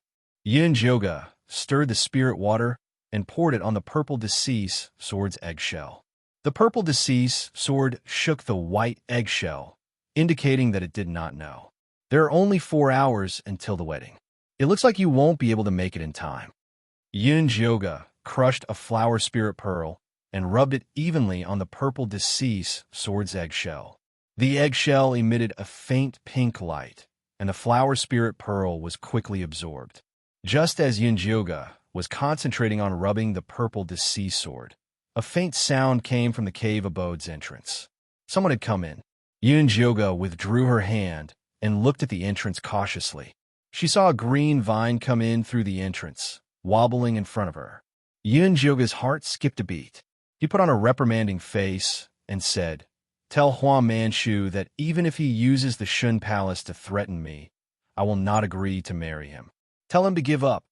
Your Highness, you were really forced by him." The green vine started to grow a pink peach blossom, and a familiar voice came from within. "Human-faced Peach King, why is it you?" Yin Jyoga stood up in surprise. The small peach blossom quickly formed a peach, revealing the human-faced Peach King's handsome face. "Your Highness, I'm here to save you. Are you all right? How did you know that I was captured?" Yin Jyoga's face was filled with confusion. She had thought that it would be one of the main suspects who would come to save her. Everyone says that Hua Manshu is extravagant and has no redeeming qualities. Unless he has something that can be used against you, there is no way you would marry him, the human-faced Peach King said anxiously. Yin Jyoga really didn't know what to say to the person who had sealed the tree of soul imprints and ruined his reputation. "Miss Yin, I spent a lot of effort to sneak in. Please come with me." The green vine rose into the air and transformed into the human-faced Peach King. "I'm very touched that you came to save me, but this is between me and Hua Manshu. You shouldn't have interfered." Yin Jyoga turned around and sat back down in the pool, his hands subconsciously stirring the water. Zishang had already sunk to the bottom of the pool when the green vines appeared. "Your Highness, I don't know what Hua Manshu is threatening you with, but even I know that with his strength, it is impossible for him to affect the foundation of Divine Palace. He must be lying to you," the human-faced Peach King said anxiously. "You have just arrived at the deep sea realm and don't know anything." Yin Jyoga turned his head to look at the human-faced Peach King. He was wondering if the human-faced Peach King had run over on his own, or if he had been instigated by someone else. "I know. Lady Fan Een told me a lot," the human-faced Peach King said hurriedly. "What did Fan Een tell you?" Yin Jyoga frowned. "He told me that you are the greatest goddess in the world, and that you are willing to sacrifice yourself to save the common people. He also said that the people of the deep sea realm are eyeing you covetously, and he told me to protect you." The human-faced Peach King's expression was impassioned, and he was bragging even more than the emissary of Divine Palace. Yin Jyoga expressionlessly pulled on the wind bellflower in the corner. Hua Manshu, who was guarding outside, immediately rushed in with the warriors and pressed the human-faced Peach King to the ground. "Stinking brat, I only accepted you into the clan because of your Sanskrit chant. I never thought that you would betray me. Men, lock him up in the dungeon." Hua Manshu was filled with righteous indignation. "Hua Manshu, you actually dare to threaten Lady Goddess to marry you. You will not have a good ending." The human-faced Peach King struggled with all his might, but in the end he was still tied up and dragged away by the demon warriors. After everyone left, Hua Manshu withdrew his arrogant and despotic expression. He looked at Yin Jyoga helplessly and said, "After keeping watch for an entire night, I only caught this stupid peach. How are the guests outside? Are there any strange movements?" Yin Jyoga sighed. "All of them are shouting that they want to beat me to death. Huang Manchu shrugged. But before they could confirm Yun Zhoga's true intentions, no one dared to make a move against him. Yun Zhoga sat back down beside the pool. Looking at the purple deceased sword that had appeared again, he thought for a moment and said, "Send a message. Tell them that after I marry you, I will give the position of Divine Palace Master to you." Is there need to play so big? Huang Manchu's scalp went numb. Marriage was already going too far, and now he wanted to be the Divine Palace Master? Wasn't this putting him on a fire? If you don't sacrifice the child, you won't be able to catch the wolf. If they want to replace Divine Palace, they definitely won't stand by and watch as Divine Palace and the Fae unite. Right now, the enemy was in the dark while he was in the light. Only by stirring up this mess would he be able to force the mastermind to surface. Do I really have to do this? Huang Manchu struggled. Really? Yun Zhoga was absolutely certain. All right, wait until I strengthen the defenses, then I'll announce this stupid decision. Huang Manchu helplessly turned around. Signing a master-servant contract with Yun Zhoga was definitely the stupidest thing he had ever done in his life. But who told him to ask Yun Zhoga for help in the past? No matter how much of a scam he was going to make, he had no choice but to go down. Purple Deceased Sword. Do you think Fanine is behind this? Yun Zhoga asked in a low voice as he fished out the purple deceased sword from the water. He didn't want it to be Fanine. If even he became the villain, then the world would truly fall into chaos. Purple Deceased sword flew up and placed itself on Yun Zhoga's face to comfort him. Then it flew back into the pool and began to vigorously absorb spiritual power. He didn't want to be trapped in this eggshell. He had to immediately go out and help Yun Zhoga. You can do it. I'm going out to help Huang Manchu stabilize the situation. Yun Zhoga picked up the phoenix coronet and placed it on his head. Then he tidied up his robes and left the room. After the guests outside saw that Huang Manchu had increased the level of the barrier, they were complaining unhappily. Huang Manchu, what the hell are you doing? Are you trying to catch us all in one go? That's right. They said they were going to get married, but Lady Goddess hasn't come out yet. Don't tell me you've locked her up. Hurry up and let Lady Goddess out. If we don't hear Lady Goddess's promise today, don't blame us for tearing down your Demoness forest. Everyone was making a ruckus, but Huang Manchu was calm. When he saw Yun Zhoga walking out of the cave abode, he flew to her side for a final confirmation. You really want to give the God Palace to me? I'm just borrowing it temporarily. Yun Zhoga glanced at Huang Manchu. Even if she announced in front of everyone that the God Palace had changed owners, she only had the Master God token in her hands. She could take it back at any time.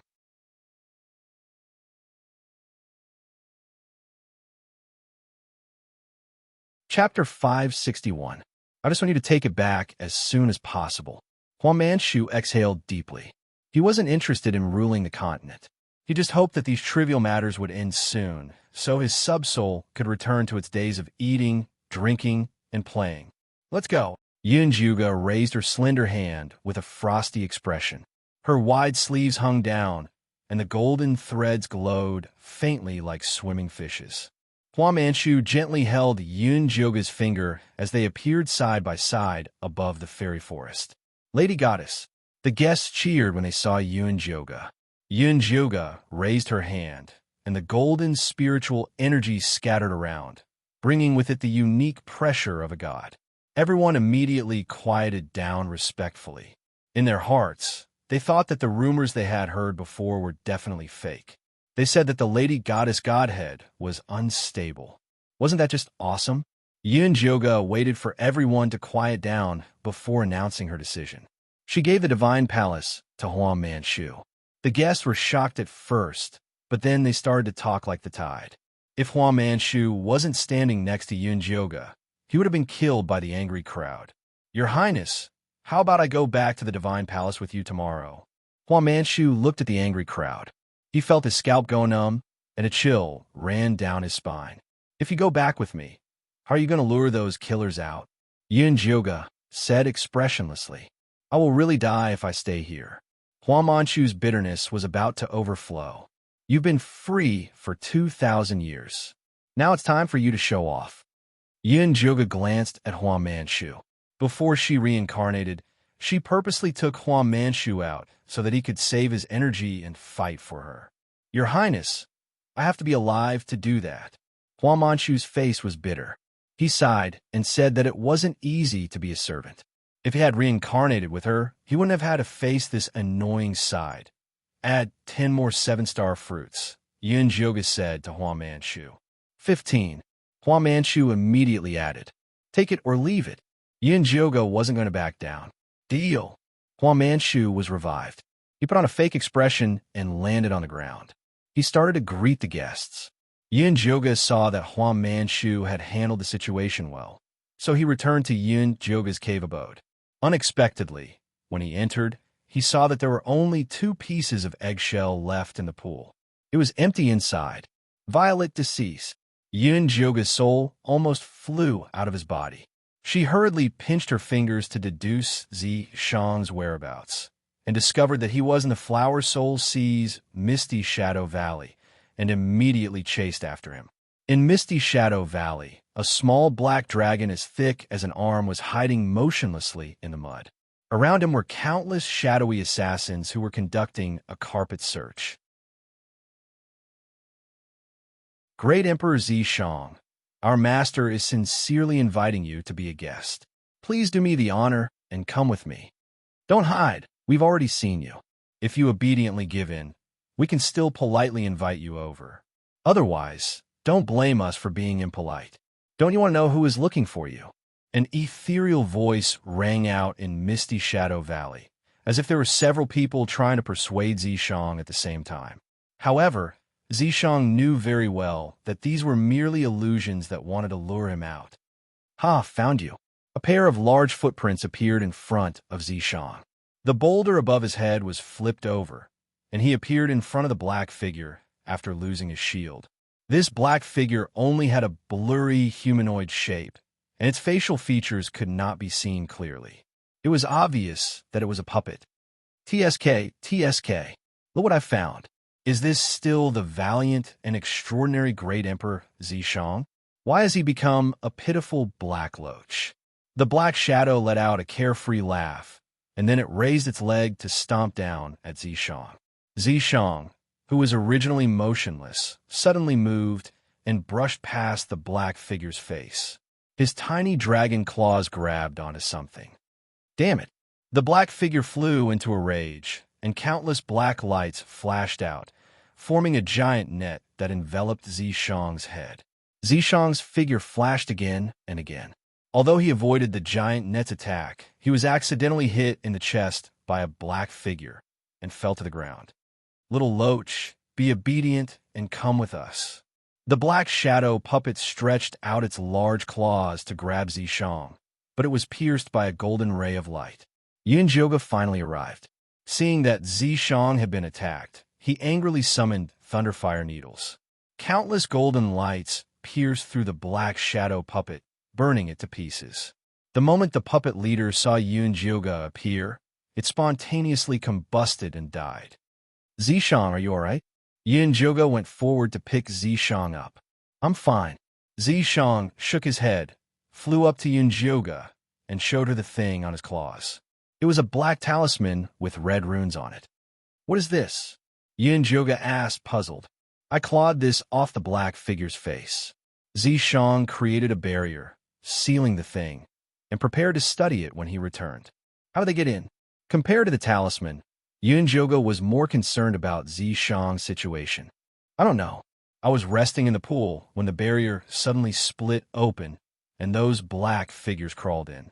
Zi Shang was very depressed. If he had recuperated properly, he would only need a week to return to peak condition. He hadn't expected to be forced to break out of his shell prematurely. Now, his dragon body was smaller than his son's. How embarrassing. As long as you're fine. Yun Jioga reached out to touch Zi Shang's head. Seeing the frustration on his face, he couldn't help comforting him. It's fine. You're very cute like this. Long, we'll be very happy to see you. That's not good at all. Zi Shang's face darkened. He wouldn't let his son see him in such an embarrassing state, even if he was beaten to death. Yunjoga held back his laughter and tried to maintain a normal expression. Let's go back. Perhaps you can grow a little more in the pool. Let's go. Zishang flicked his tail and quickly returned to Huang Manchu's cave abode. The white eggshell was still soaking in the spiritual pool and the spiritual flower pearl. Zishang jumped into the water and gnawed on the two halves of the eggshell. Then he swallowed the rest of the spiritual flower pearl and spiritual water. His stomach had grown bigger, and he was paralyzed at the bottom of the pool, unable to move. I'll get Huang Manchu to give you some later. Why do you have to work so hard? Yunjoga reached out to poke Zishang's bulging belly. Don't move. Zishang slapped away Yunjoga's finger in disdain. He was too full. If he poked him again, the water would spurt out. Do you plan to lie here like a corpse forever? Yunjoga leaned against the side of the pool and looked at Zishang. Zishang's current body was only as thick as an adult's arm. His purplish-black scales shone, and the horns on his head only had 2 small horns. Of course not. Call Huang Manchu over. Let him see who made this talisman. Zishang stood up from the bottom of the pool. He had to catch the mastermind and avenge his wife and son.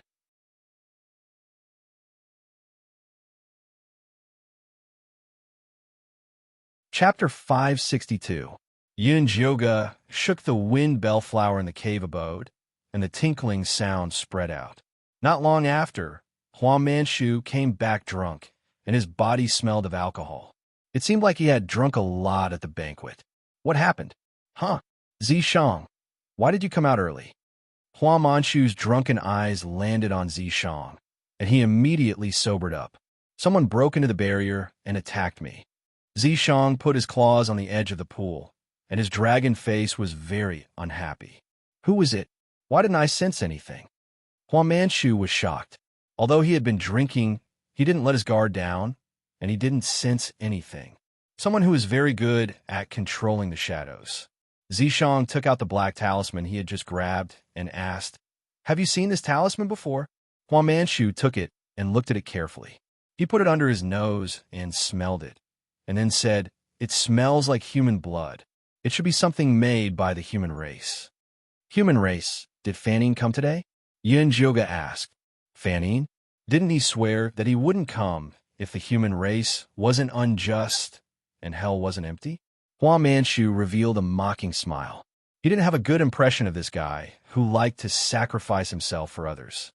I suspect that the mastermind is related to him, Yunjoga said in a deep voice. No way. He doesn't even want to stay in Songlan domain. Why would he want to replace God Palace? Huang Manchu was surprised. Fanning was an anomaly in Songlan domain. Although he had a high cultivation, he was always compassionate. In the end, he destroyed his own cultivation to enter the lower domain. The lower domain was a mess, and there was a lack of spirit power. They would only go there to suffer when they were punished or wanted to reincarnate. There were very few people like Fan Yin who wanted to save the world. I also feel that it is impossible, but I can't think of anyone else besides him. After I received the omen of the calamity, I asked him. Not long after, he said that the Son of Life is the key to saving the world. Yunjoga recalled the past and realized that although Fanning didn't explicitly say his opinion, he gave her a lot of hints. Let's go find him and ask. Zishang flew to Yunjoga angrily. If it was really Fanning, he would eat him alive. Are we going now? Yunjoga frowned. He still didn't make any preparations to head to the lower realms. Definitely not now. You just announced that you will give me the Divine Palace. If you go to the lower realms now, what will those guys think? Kanglin will immediately fall into chaos. Huang Manchu hurriedly stopped him. The people outside did not eat him alive because of Yunjoga. If Yunjoga went to the lower realm, his fairy forest might be burned down by the angry guests. Little Flower is right. We don't have any concrete evidence. There is no point in finding him. Why don't we go back to God Palace first? If they want to cause trouble, they will attack me again, Zishang said. No. If they want to prove that your godhood is unstable, all they have to do is capture the Son of Life. Huang Manchu turned pale with fright when he said that. Not good. Those fellows are able to silently tear through my barrier. Your divine palace will also be in danger. Hurry up and go back. Dragon's son, Dragon's son. Joga's limbs went soft at the thought of his son in danger. She was afraid that her son would hurt himself, so she sealed his spatial powers. Before we left, she gave him 3 days of peace. He can't even resist now. Don't worry. Our divine palace's barrier isn't that easy to break. It's too late to go back now. Zishang used his claw to press down on Joga's shoulder. Then he said to Huang Manchu, "Little flower, we're going back now. I'll leave this place to you. Be careful. Don't worry. As long as I stay here, no one will cause trouble for me." Huang Manchu had been in Fairy Forest for more than 2,000 years. He didn't just eat and drink. There were many hidden restrictions in the forest. Okay, Zishang didn't say anything else. He pulled Joga through a secret passage and left Fairy Forest. They didn't dare take the spirit boat. They used their energies to fly to God Palace. God Palace, Golden Dragon Palace. A large black shadow covered in blood emerged from the ground. It used its fastest speed to control all the servant puppets and guards. Ching, had just fed the sleeping little dragon man some spirit milk. When she got up and was about to wash the cups, she sensed the change in the spirit chi in the palace. She took out a green immortal sword and shot several sword lights at the weakest part of the spirit chi. The black shadow was forced to appear. It turned into a ferocious monster and pounced at Ching-er. Ching-er wanted to dodge, but found that she couldn't move. She looked down and found that the black shadow was sticking to her feet. Seeing that the black monster was about to pounce on her, Ching-er ignored it. Instead, she used all her strength to pierce through the roof with her immortal sword. The alarm sounded throughout the God Palace. Ching was covered in blood as she slowly fell to the ground. Damn it, an annoyed voice sounded. It sacrificed 10 1,000-year-old spirit beasts to sneak into the God Palace, but it was ruined by this spirit woman. Stop talking nonsense. Hurry up and bring the Son of Life out. Another sharp voice sounded. The longer they delayed, the less chance they had to escape.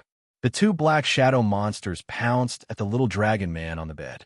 At this moment, the little dragon man was still in a dream. After playing with the crown prince, the two of them sat on the left and right sides of the garden and stared at each other cross-eyed. Someone wants to catch you. Aren't you going to dodge? The crown prince felt the hostility from the two black shadow monsters. As the only heir of the ancient Black Demon clan, he had been chased since he was born. He was very sensitive to murderous aura and evil intentions. What nonsense are you talking about? This is my bedroom. Who dares to come in and catch me? The little dragon man said with disdain. Stupid dragon, you can die, but don't drag me down. The crown prince was still in the little dragon man's dream. If something happened to the little dragon man, he would also be affected.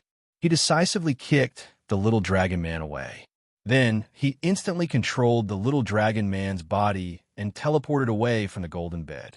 The two shadowy monsters pounced on the bed, but they missed their target. Where did that little bastard go? The tall shadow monster looked at the empty bed in confusion. It had clearly seen the dragon cub sleeping on it just now. There, be careful. That little bastard can teleport. The shorter black shadow monster instantly discovered the little dragon man hiding under the eaves. Your power of space is too weak. The crown prince didn't expect the little dragon man to be so weak. When Ogre died, he sent a video back. This rare divine golden dragon was very powerful, but it could only teleport such a short distance.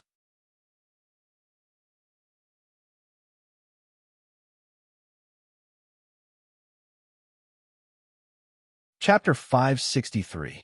Mother said I'm still young and can't use my power. Why are you using my body? Get out now.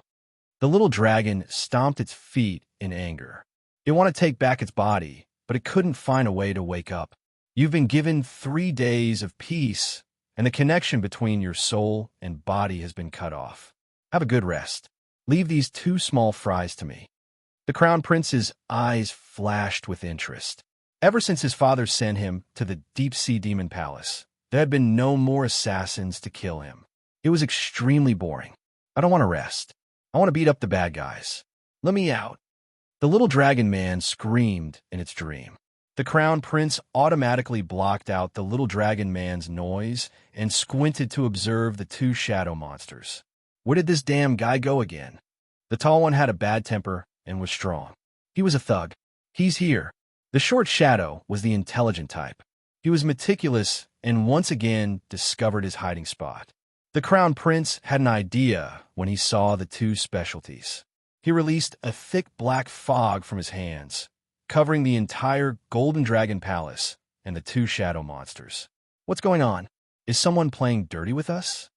The short shadow monster was shocked at first, then it was pleasantly surprised. They cultivated dark demon power, and darkness was the best for them. However, he only felt happy for a minute before he realized something was wrong. The darkness was a little weird. It could actually devour their dark demon power. How dare a nobody compete with me in darkness? The crown prince sneered. The ancient Black Demon clan was the ancestor of dark demon power, and he happened to be the emperor. The crown prince waved his hand, and two beams of black light covered the two shadow monsters. The tall shadow monster was facing a black mouse. It could only escape if it found the black mouse. The short shadow monster was facing a big black elephant. It could only escape if it killed the big black elephant. Have fun. The crown prince smiled and returned to the little dragon man's dream. The little dragon man was lying on the ground. It realized that the two monsters were quite powerful, and it couldn't deal with them at all. It immediately realized that it had misunderstood the crown prince. It was a good kid that would correct its mistakes. It immediately apologized to the crown prince with its round face. Thank you for saving you. It's nothing. The crown prince was quite happy, but he still pretended that it was nothing. After this stop, the little dragon man mentioned the crown prince as a good friend and asked dejectedly, "Why did mother secretly feed me 3 days of peace? Is it because it's not obedient and makes her annoyed? What's so strange about that? I've been eating 3-day peace since I was born," the crown prince said indifferently. The first thing he had to do to cultivate the Dark Devil race's cultivation method was to absorb Dark Devil power. Because the process was very painful, his mother fed him 3 days of sleep every day and let him pass the time in a deep sleep. It turns out that every child grows up like this. The little dragon man immediately felt relieved.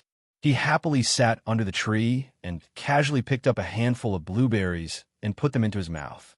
Then, he called the crown prince over to eat with him.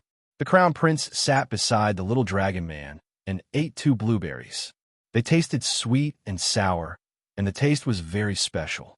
Everything in this garden can be eaten, the little dragon man said proudly. Can this also be eaten? The crown prince looked at the milk bell flowers hanging down from his head. The white petals looked like they were made of milk, and the red stamens were like sugar. When the wind blew, they emitted a pleasant sound and a faint milk fragrance. Of course, this is super sweet. The little dragon man tore off a bunch of milk bell flowers and shared it with the crown prince. Not bad.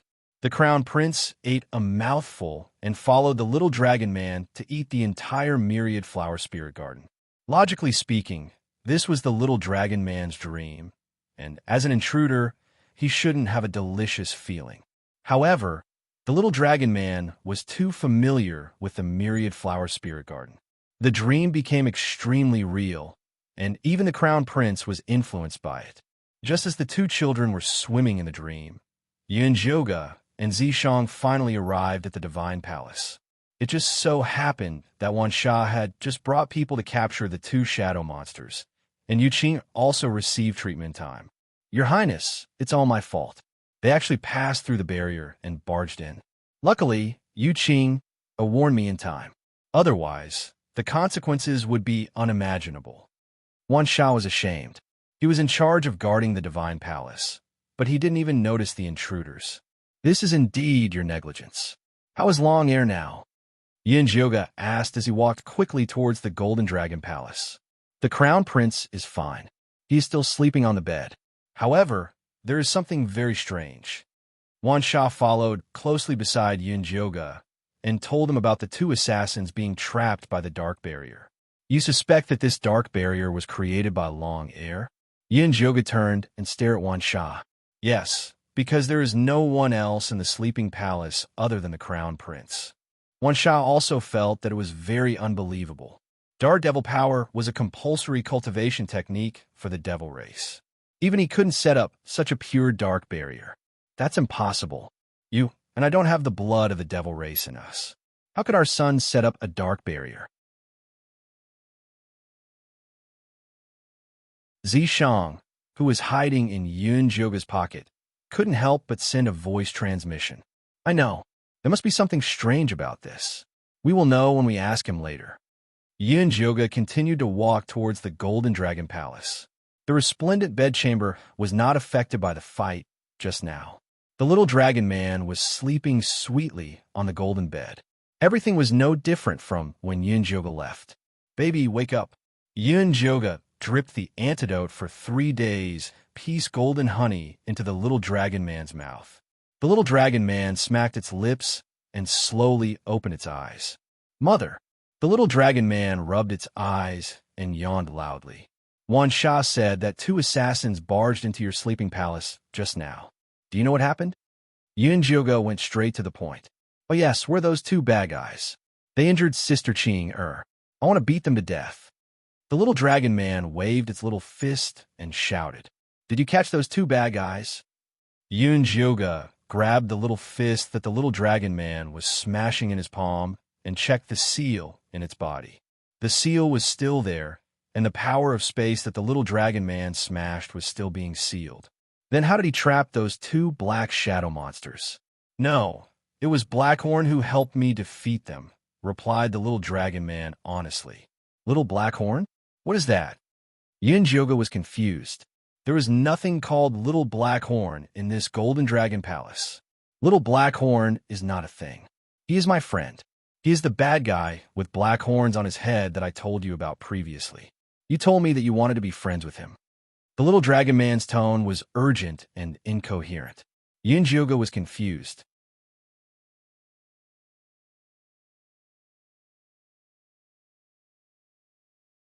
Chapter 564. Where did you get to know this black Jiao Jiao? Yun Joga tried to sort things out. In my dream, little dragon man blinked and said innocently, how did he enter your dream? Yun Joga frowned. She knew that some almighties could enter other people's divine sense dream. However, there were countless calming and exorcism arrays set up in the Golden Dragon Palace. Who else could enter my son's divine sense dream so easily? I don't know. In any case, I would meet him in my dreams every time. In the beginning, we were always fighting, but later on, we became good friends. He was the one who defeated those 2 bad guys. The little dragon man had a proud expression on its face. It was proud of its friend for being so awesome. Yin Joga immediately realized that the dark boundary was made by my son's friend, Black Jiao Jiao. Her son told her everything about Black Jiao Jiao after she asked indirectly. Yin Joga was a little surprised when she found out that Black Jiao Jiao was only a 12-year-old kid. However, on second thought, no one could have such a good time with my son other than a kid. Tell our son that we would like to meet this friend of his if we have the chance. Ask him to invite him to our divine palace as a guest. Zishang's voice traveled into Yun Joga's ears. Yun Joga felt that this was an excellent idea and immediately suggested it to my son. Then wait for a moment. Little Dragon Man immediately lay down and fell asleep instantly. The dream was still in the Myriad Flower Spirit Garden. As the Crown Prince had just taken control of Little Dragon Man's body, he still had a trace of consciousness left in his dream. Black Jiao Jiao, my mother wants to invite you to our house for a meal. Little Dragon Man straightforwardly told his parents' request. Sorry, I can't go. I live too far away from you. The Crown Prince shook his head. Ogre was killed, and they hadn't found the new passageway key. All right, I will tell them. Little Dragon Man nodded and woke up from his dream. Then, he said to his mother, Black Jiao Jiao said he can't come because he lives too far away from us. Is that so? That's such a pity. Yin Joga instinctively felt that Black Jiao Jiao wasn't simple, but she didn't dare to push him too hard in case it caused a misunderstanding. Mother, I want to visit father and then look for Xiao Ming and the rest to play. The little dragon man turned over and got off the bed. After lying down for 3 days, he felt that his neck was hurting. Don't let him find me. Zishang was anxious. His great image as a father could not be destroyed. Baby, your father is currently in closed-door training. He will be able to come out and see us in a few days, so you should go and play with the little baby first. Yunjoga lowered his head and kissed his son. All right. However, I want to go see Big Sister Ching first. The little dragon man picked up a pink crystal on the table and said, I'll give this to her. She'll definitely recover very quickly after seeing it. Go. She will be very happy to see you. Yunjoga rubbed Ching-er's furry little head and asked the 1,000 Kills sect to escort him to Ching-er's room. After the little dragon man left, Yunjoga's smiling face immediately darkened, and he said to Wan Sha, Where are the 2 assassins locked up? I'm locked in the light prison. Wan Sha brought Yunjoga to the Divine Palace's dungeon. The Divine Palace's dungeon was divided into 3 parts: dark prison, light prison, and water prison. They were used to deal with different races. The 2 black shadow monsters cultivated the power of dark magic, so the light prison was definitely a torture to them. The light prison was embedded with 5 huge crystal mirrors. Holy white light was refracted by the mirrors and shone in every corner of the room, ensuring that there were no shadows. Yunjoga walked into the light prison and saw 2 black balls that were nailed in a corner and shivering. Are these the 2 things that broke into the Divine Palace? Yunjoga looked at the 2 balls of light that were so weak that they were about to disappear. That's right, it's them. They wanted to commit suicide, but I nailed them with the soul-locking needles. If it wasn't for the fact that he wanted to leave them for Yunjoga to see, he would have turned them into ashes long ago. Who sent you? Yunjoga's fingers moved slightly, and 2 rays of white light that were filled with a holy aura landed on them. Roar! Roar! 2 shrill cries sounded from the black balls, accompanied by the smell of burning. Not talking, Yunjoga drew a few more rays of holy light and burned the 2 black balls black. Unfortunately, apart from the cries, he didn't get anything. It seems like they're under a restriction that prevents them from revealing the truth. Wan Sha shook his head. He had already interrogated them once, but he didn't get anything. Then there is no point in keeping them. Yunjoga opened his hands, and the grayish-white devouring silk flew out and devoured the 2 black balls cleanly. How is it? Did you get any information? Wan Sha asked. They used the blood demon flower to break the barrier restriction to enter the Divine Palace. Yunjoga's expression wasn't too good. The blood demon flower was a type of extremely vicious devil domain life form. It grew by gathering the resentment of heaven and earth. After it was born, it would devour many 1,000-year-old spirit beasts. During that period of time, all the high-tier spirit beasts in the Azure Wave realm were in a state of panic. Eventually, she had to personally capture this evil creature. Didn't you destroy the blood demon flower? Why are there still people using it? Wan Sha also had designs on the blood demon flower, but before he could find it, it was already destroyed by Yunjoga. Maybe I missed a few back then. Yunjoga lowered her eyes and kept the moon spirit silk. Impossible. I searched the entire devil domain a few times, but I didn't even find a single flower bud. Wan Sha shook his head. After he returned to the devil race, he organized a search team and confirmed that there were no more blood demon flowers. Let's put this matter aside for now. Send someone to search carefully and find out where they cast the spell. Then, mend the barrier. Yunjoga instructed. The barrier created by the blood demon flower was very long-lasting. If they didn't mend it in time, someone else would sneak in again. I will send someone to do it now. Wan Sha nodded and turned to leave the light prison.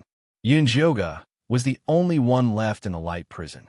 Zishang sneakily popped his head out from her pocket and whispered, I remember that you gave the blood demon flowers to Fan Yin to destroy. That's right, because only his purple serene nine-yang true fire can completely destroy the blood demon flowers. Yunjoga was in a terrible mood. Anyone who found out that they were betrayed by their friend wouldn't feel good.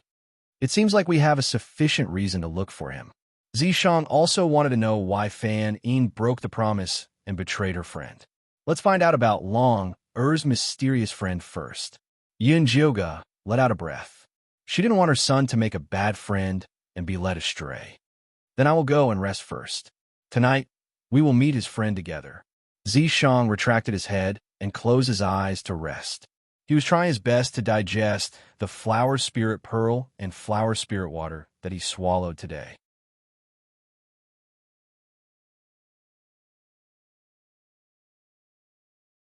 Chapter 565.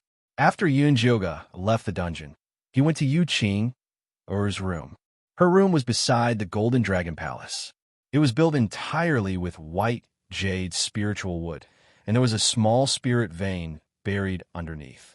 It was very beneficial for spirit races cultivation. Your Highness, Qing, was lying on the white jade ice bed, covered by an ice soul silk blanket. When she saw Yun Jioga, she wanted to get up and greet him. Your injuries haven't healed yet. Lie down. Yun Jioga gently pressed Qing back onto the bed. Your Highness, it's my fault for being useless. I couldn't stop those two assassins. Qing had a guilty expression. She was known for her poor aptitude in the spirit race. She was favored by the goddess to take care of the little prince, but she couldn't even stop an assassin. She was really useless. What nonsense are you talking about? If not for your timely warning, Wan Sha wouldn't have been able to catch those two assassins. Yin Jioga put a pillow on Qing Er's back and carefully checked her injuries. Although Wan Sha had already given her the best spirit medicine in the palace, the wound on her abdomen was still oozing blood. One could imagine how serious her injuries were. Your Highness, don't comfort me. If my sister was here, she would definitely be able to take down those two assassins. Thinking of her sister, Yu Ling, Yu Qing, Er's pretty face revealed a sad expression. Her sister was the most outstanding spiritualist of the spirit race in thousands of years, and also the most undisputed clan leader.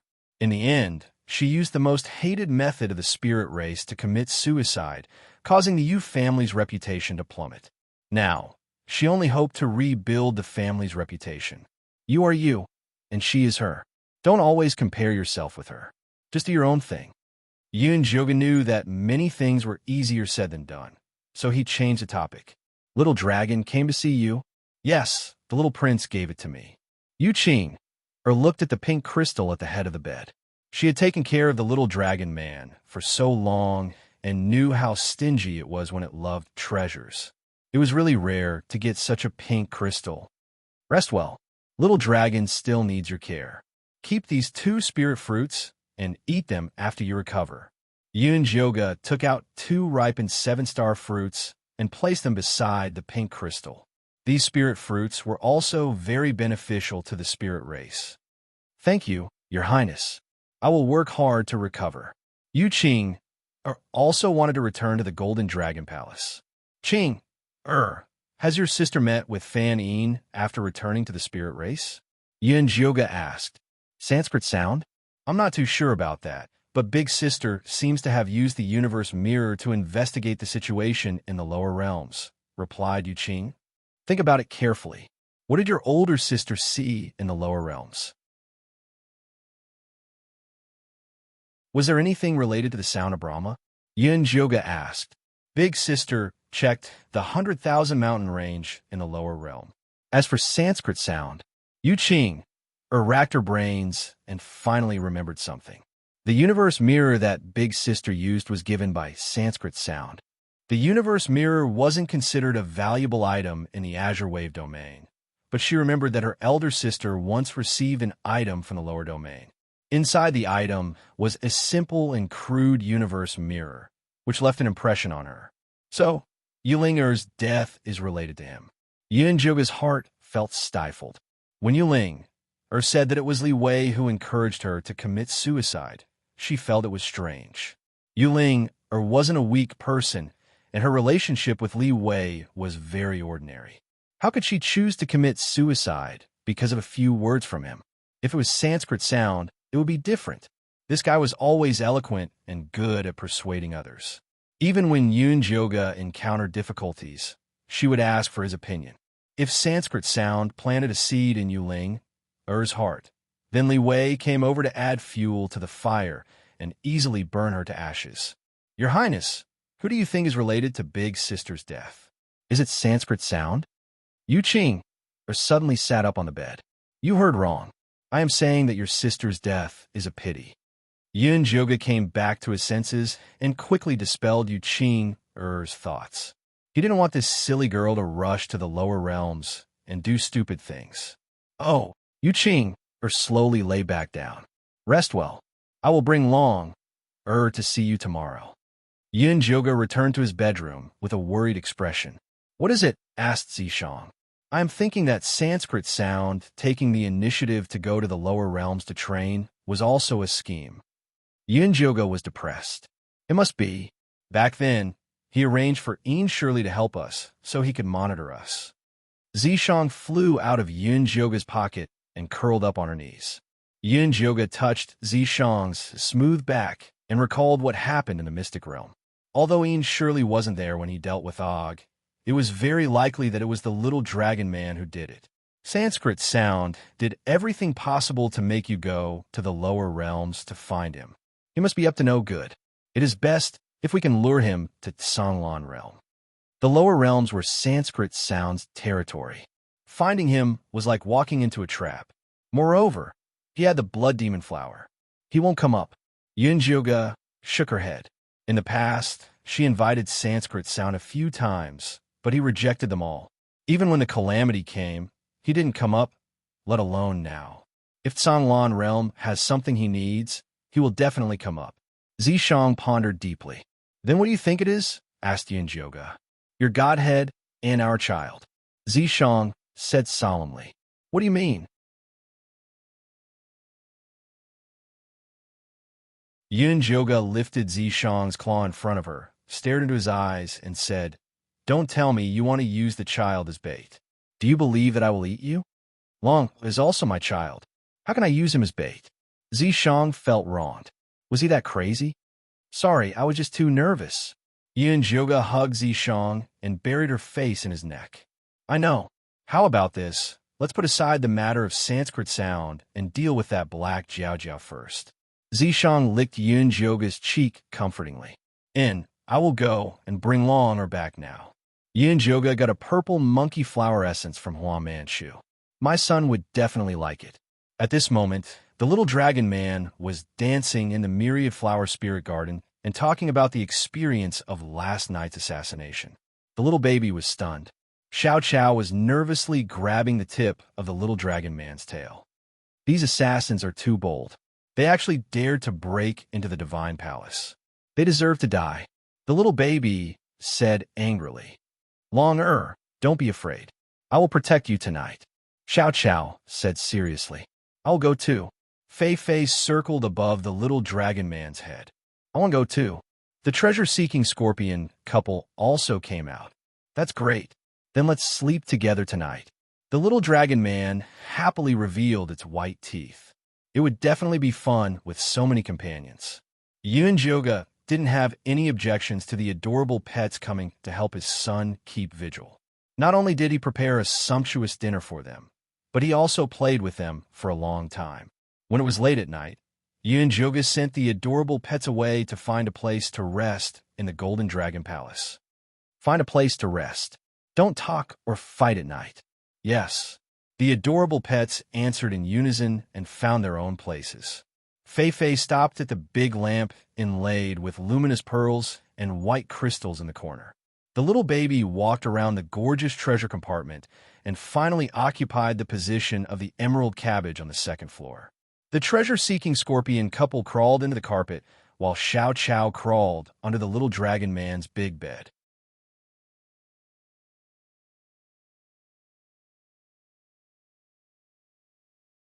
Chapter 566. Mother, are you going to stay here with me tonight? The little dragon man laid on the golden bed and hugged the purple monkey flower spirit without letting go. Yes, baby, so hurry up and sleep.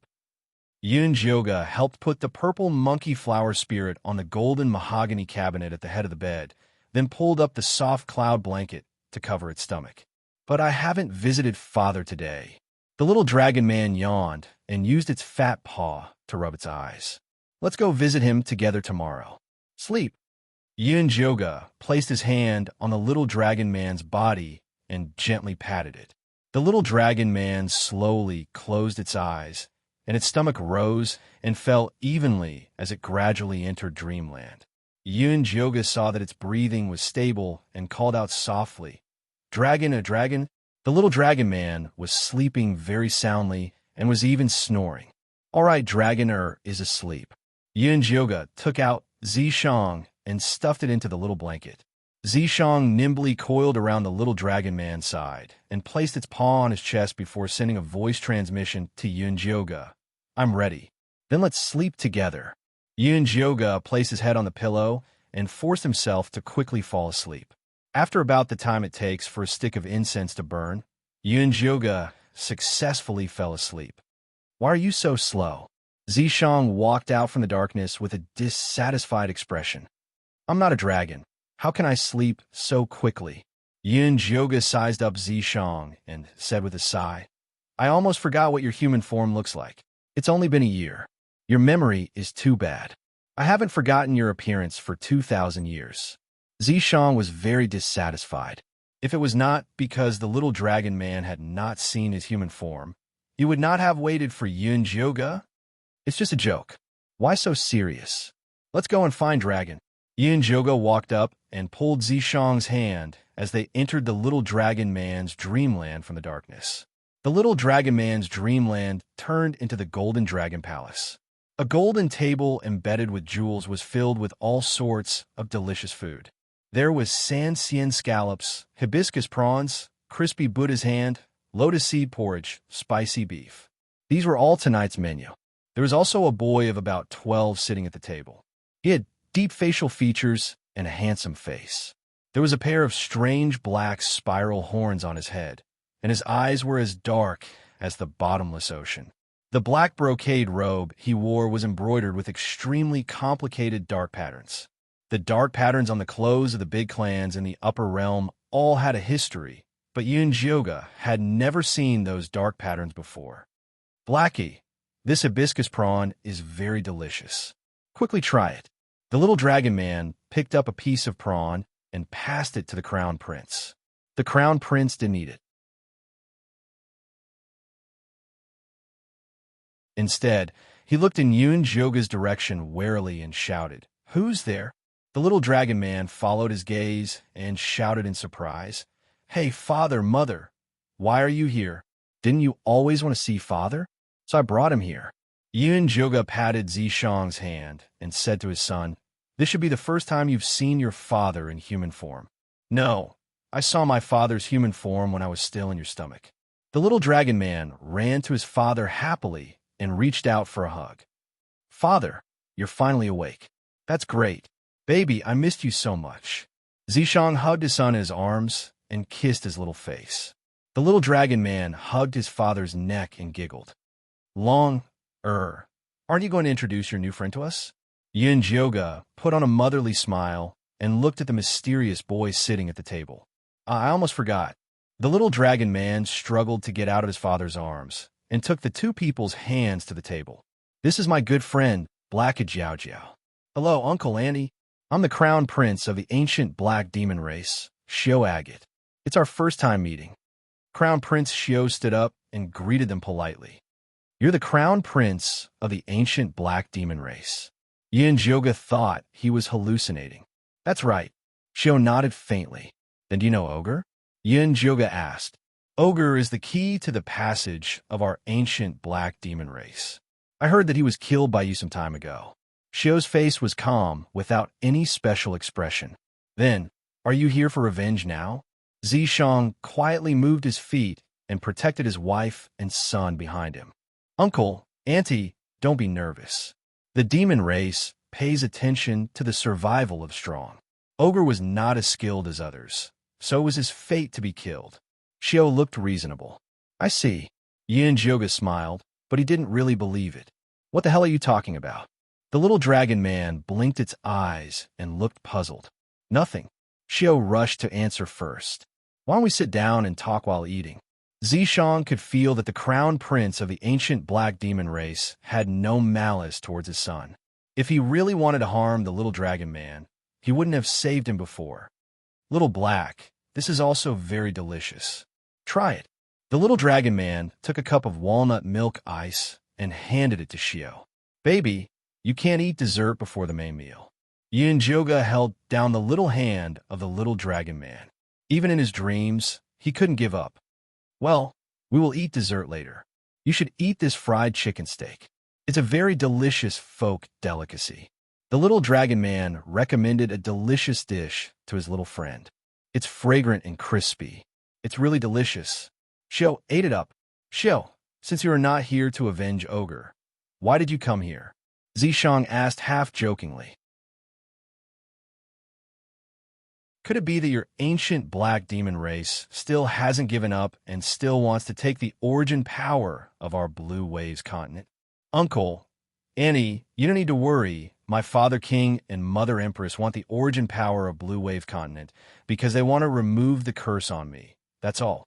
Since little golden dragon is already my friend, I will dispel their thoughts. Xiao sipped a mouthful of spirit orange juice and placed the crystal cup back on the table. The way he ate was very elegant and decent, many times better than the little dragon man who ate roughly. It could be seen that he was a well-educated child, which was really rare in the demon race. Can you tell Annie what curse you are suffering from? Yin Joga asked with concern. As a parent, she knew very well that the words of a child couldn't count. Only by finding a way to solve the curse on Xiao's body could it be possible to dispel the idea of his parents. I am suffering from the curse of the ancient white demon race. We have always been incompatible like water and fire. After the ancient white demon race learned that I had innate dark devil body, they were worried that our strength would surpass theirs. So they cursed me, making me lose my legs and forever unable to remove the light. Although my father and mother destroyed the ancient white demon race and killed their high priest, they didn't find a way to remove the curse. Xiao unhurriedly and simply explained the matter. His expression was very calm, as if such a tragedy didn't happen to him. You're tuning in to the Romance Rendezvous YouTube channel. We're so grateful for your support, and don't forget to subscribe to join us on this incredible journey through captivating stories. Your generosity through donations truly makes a world of difference, as it's the primary source of revenue that allows me to expand and enhance this channel for you.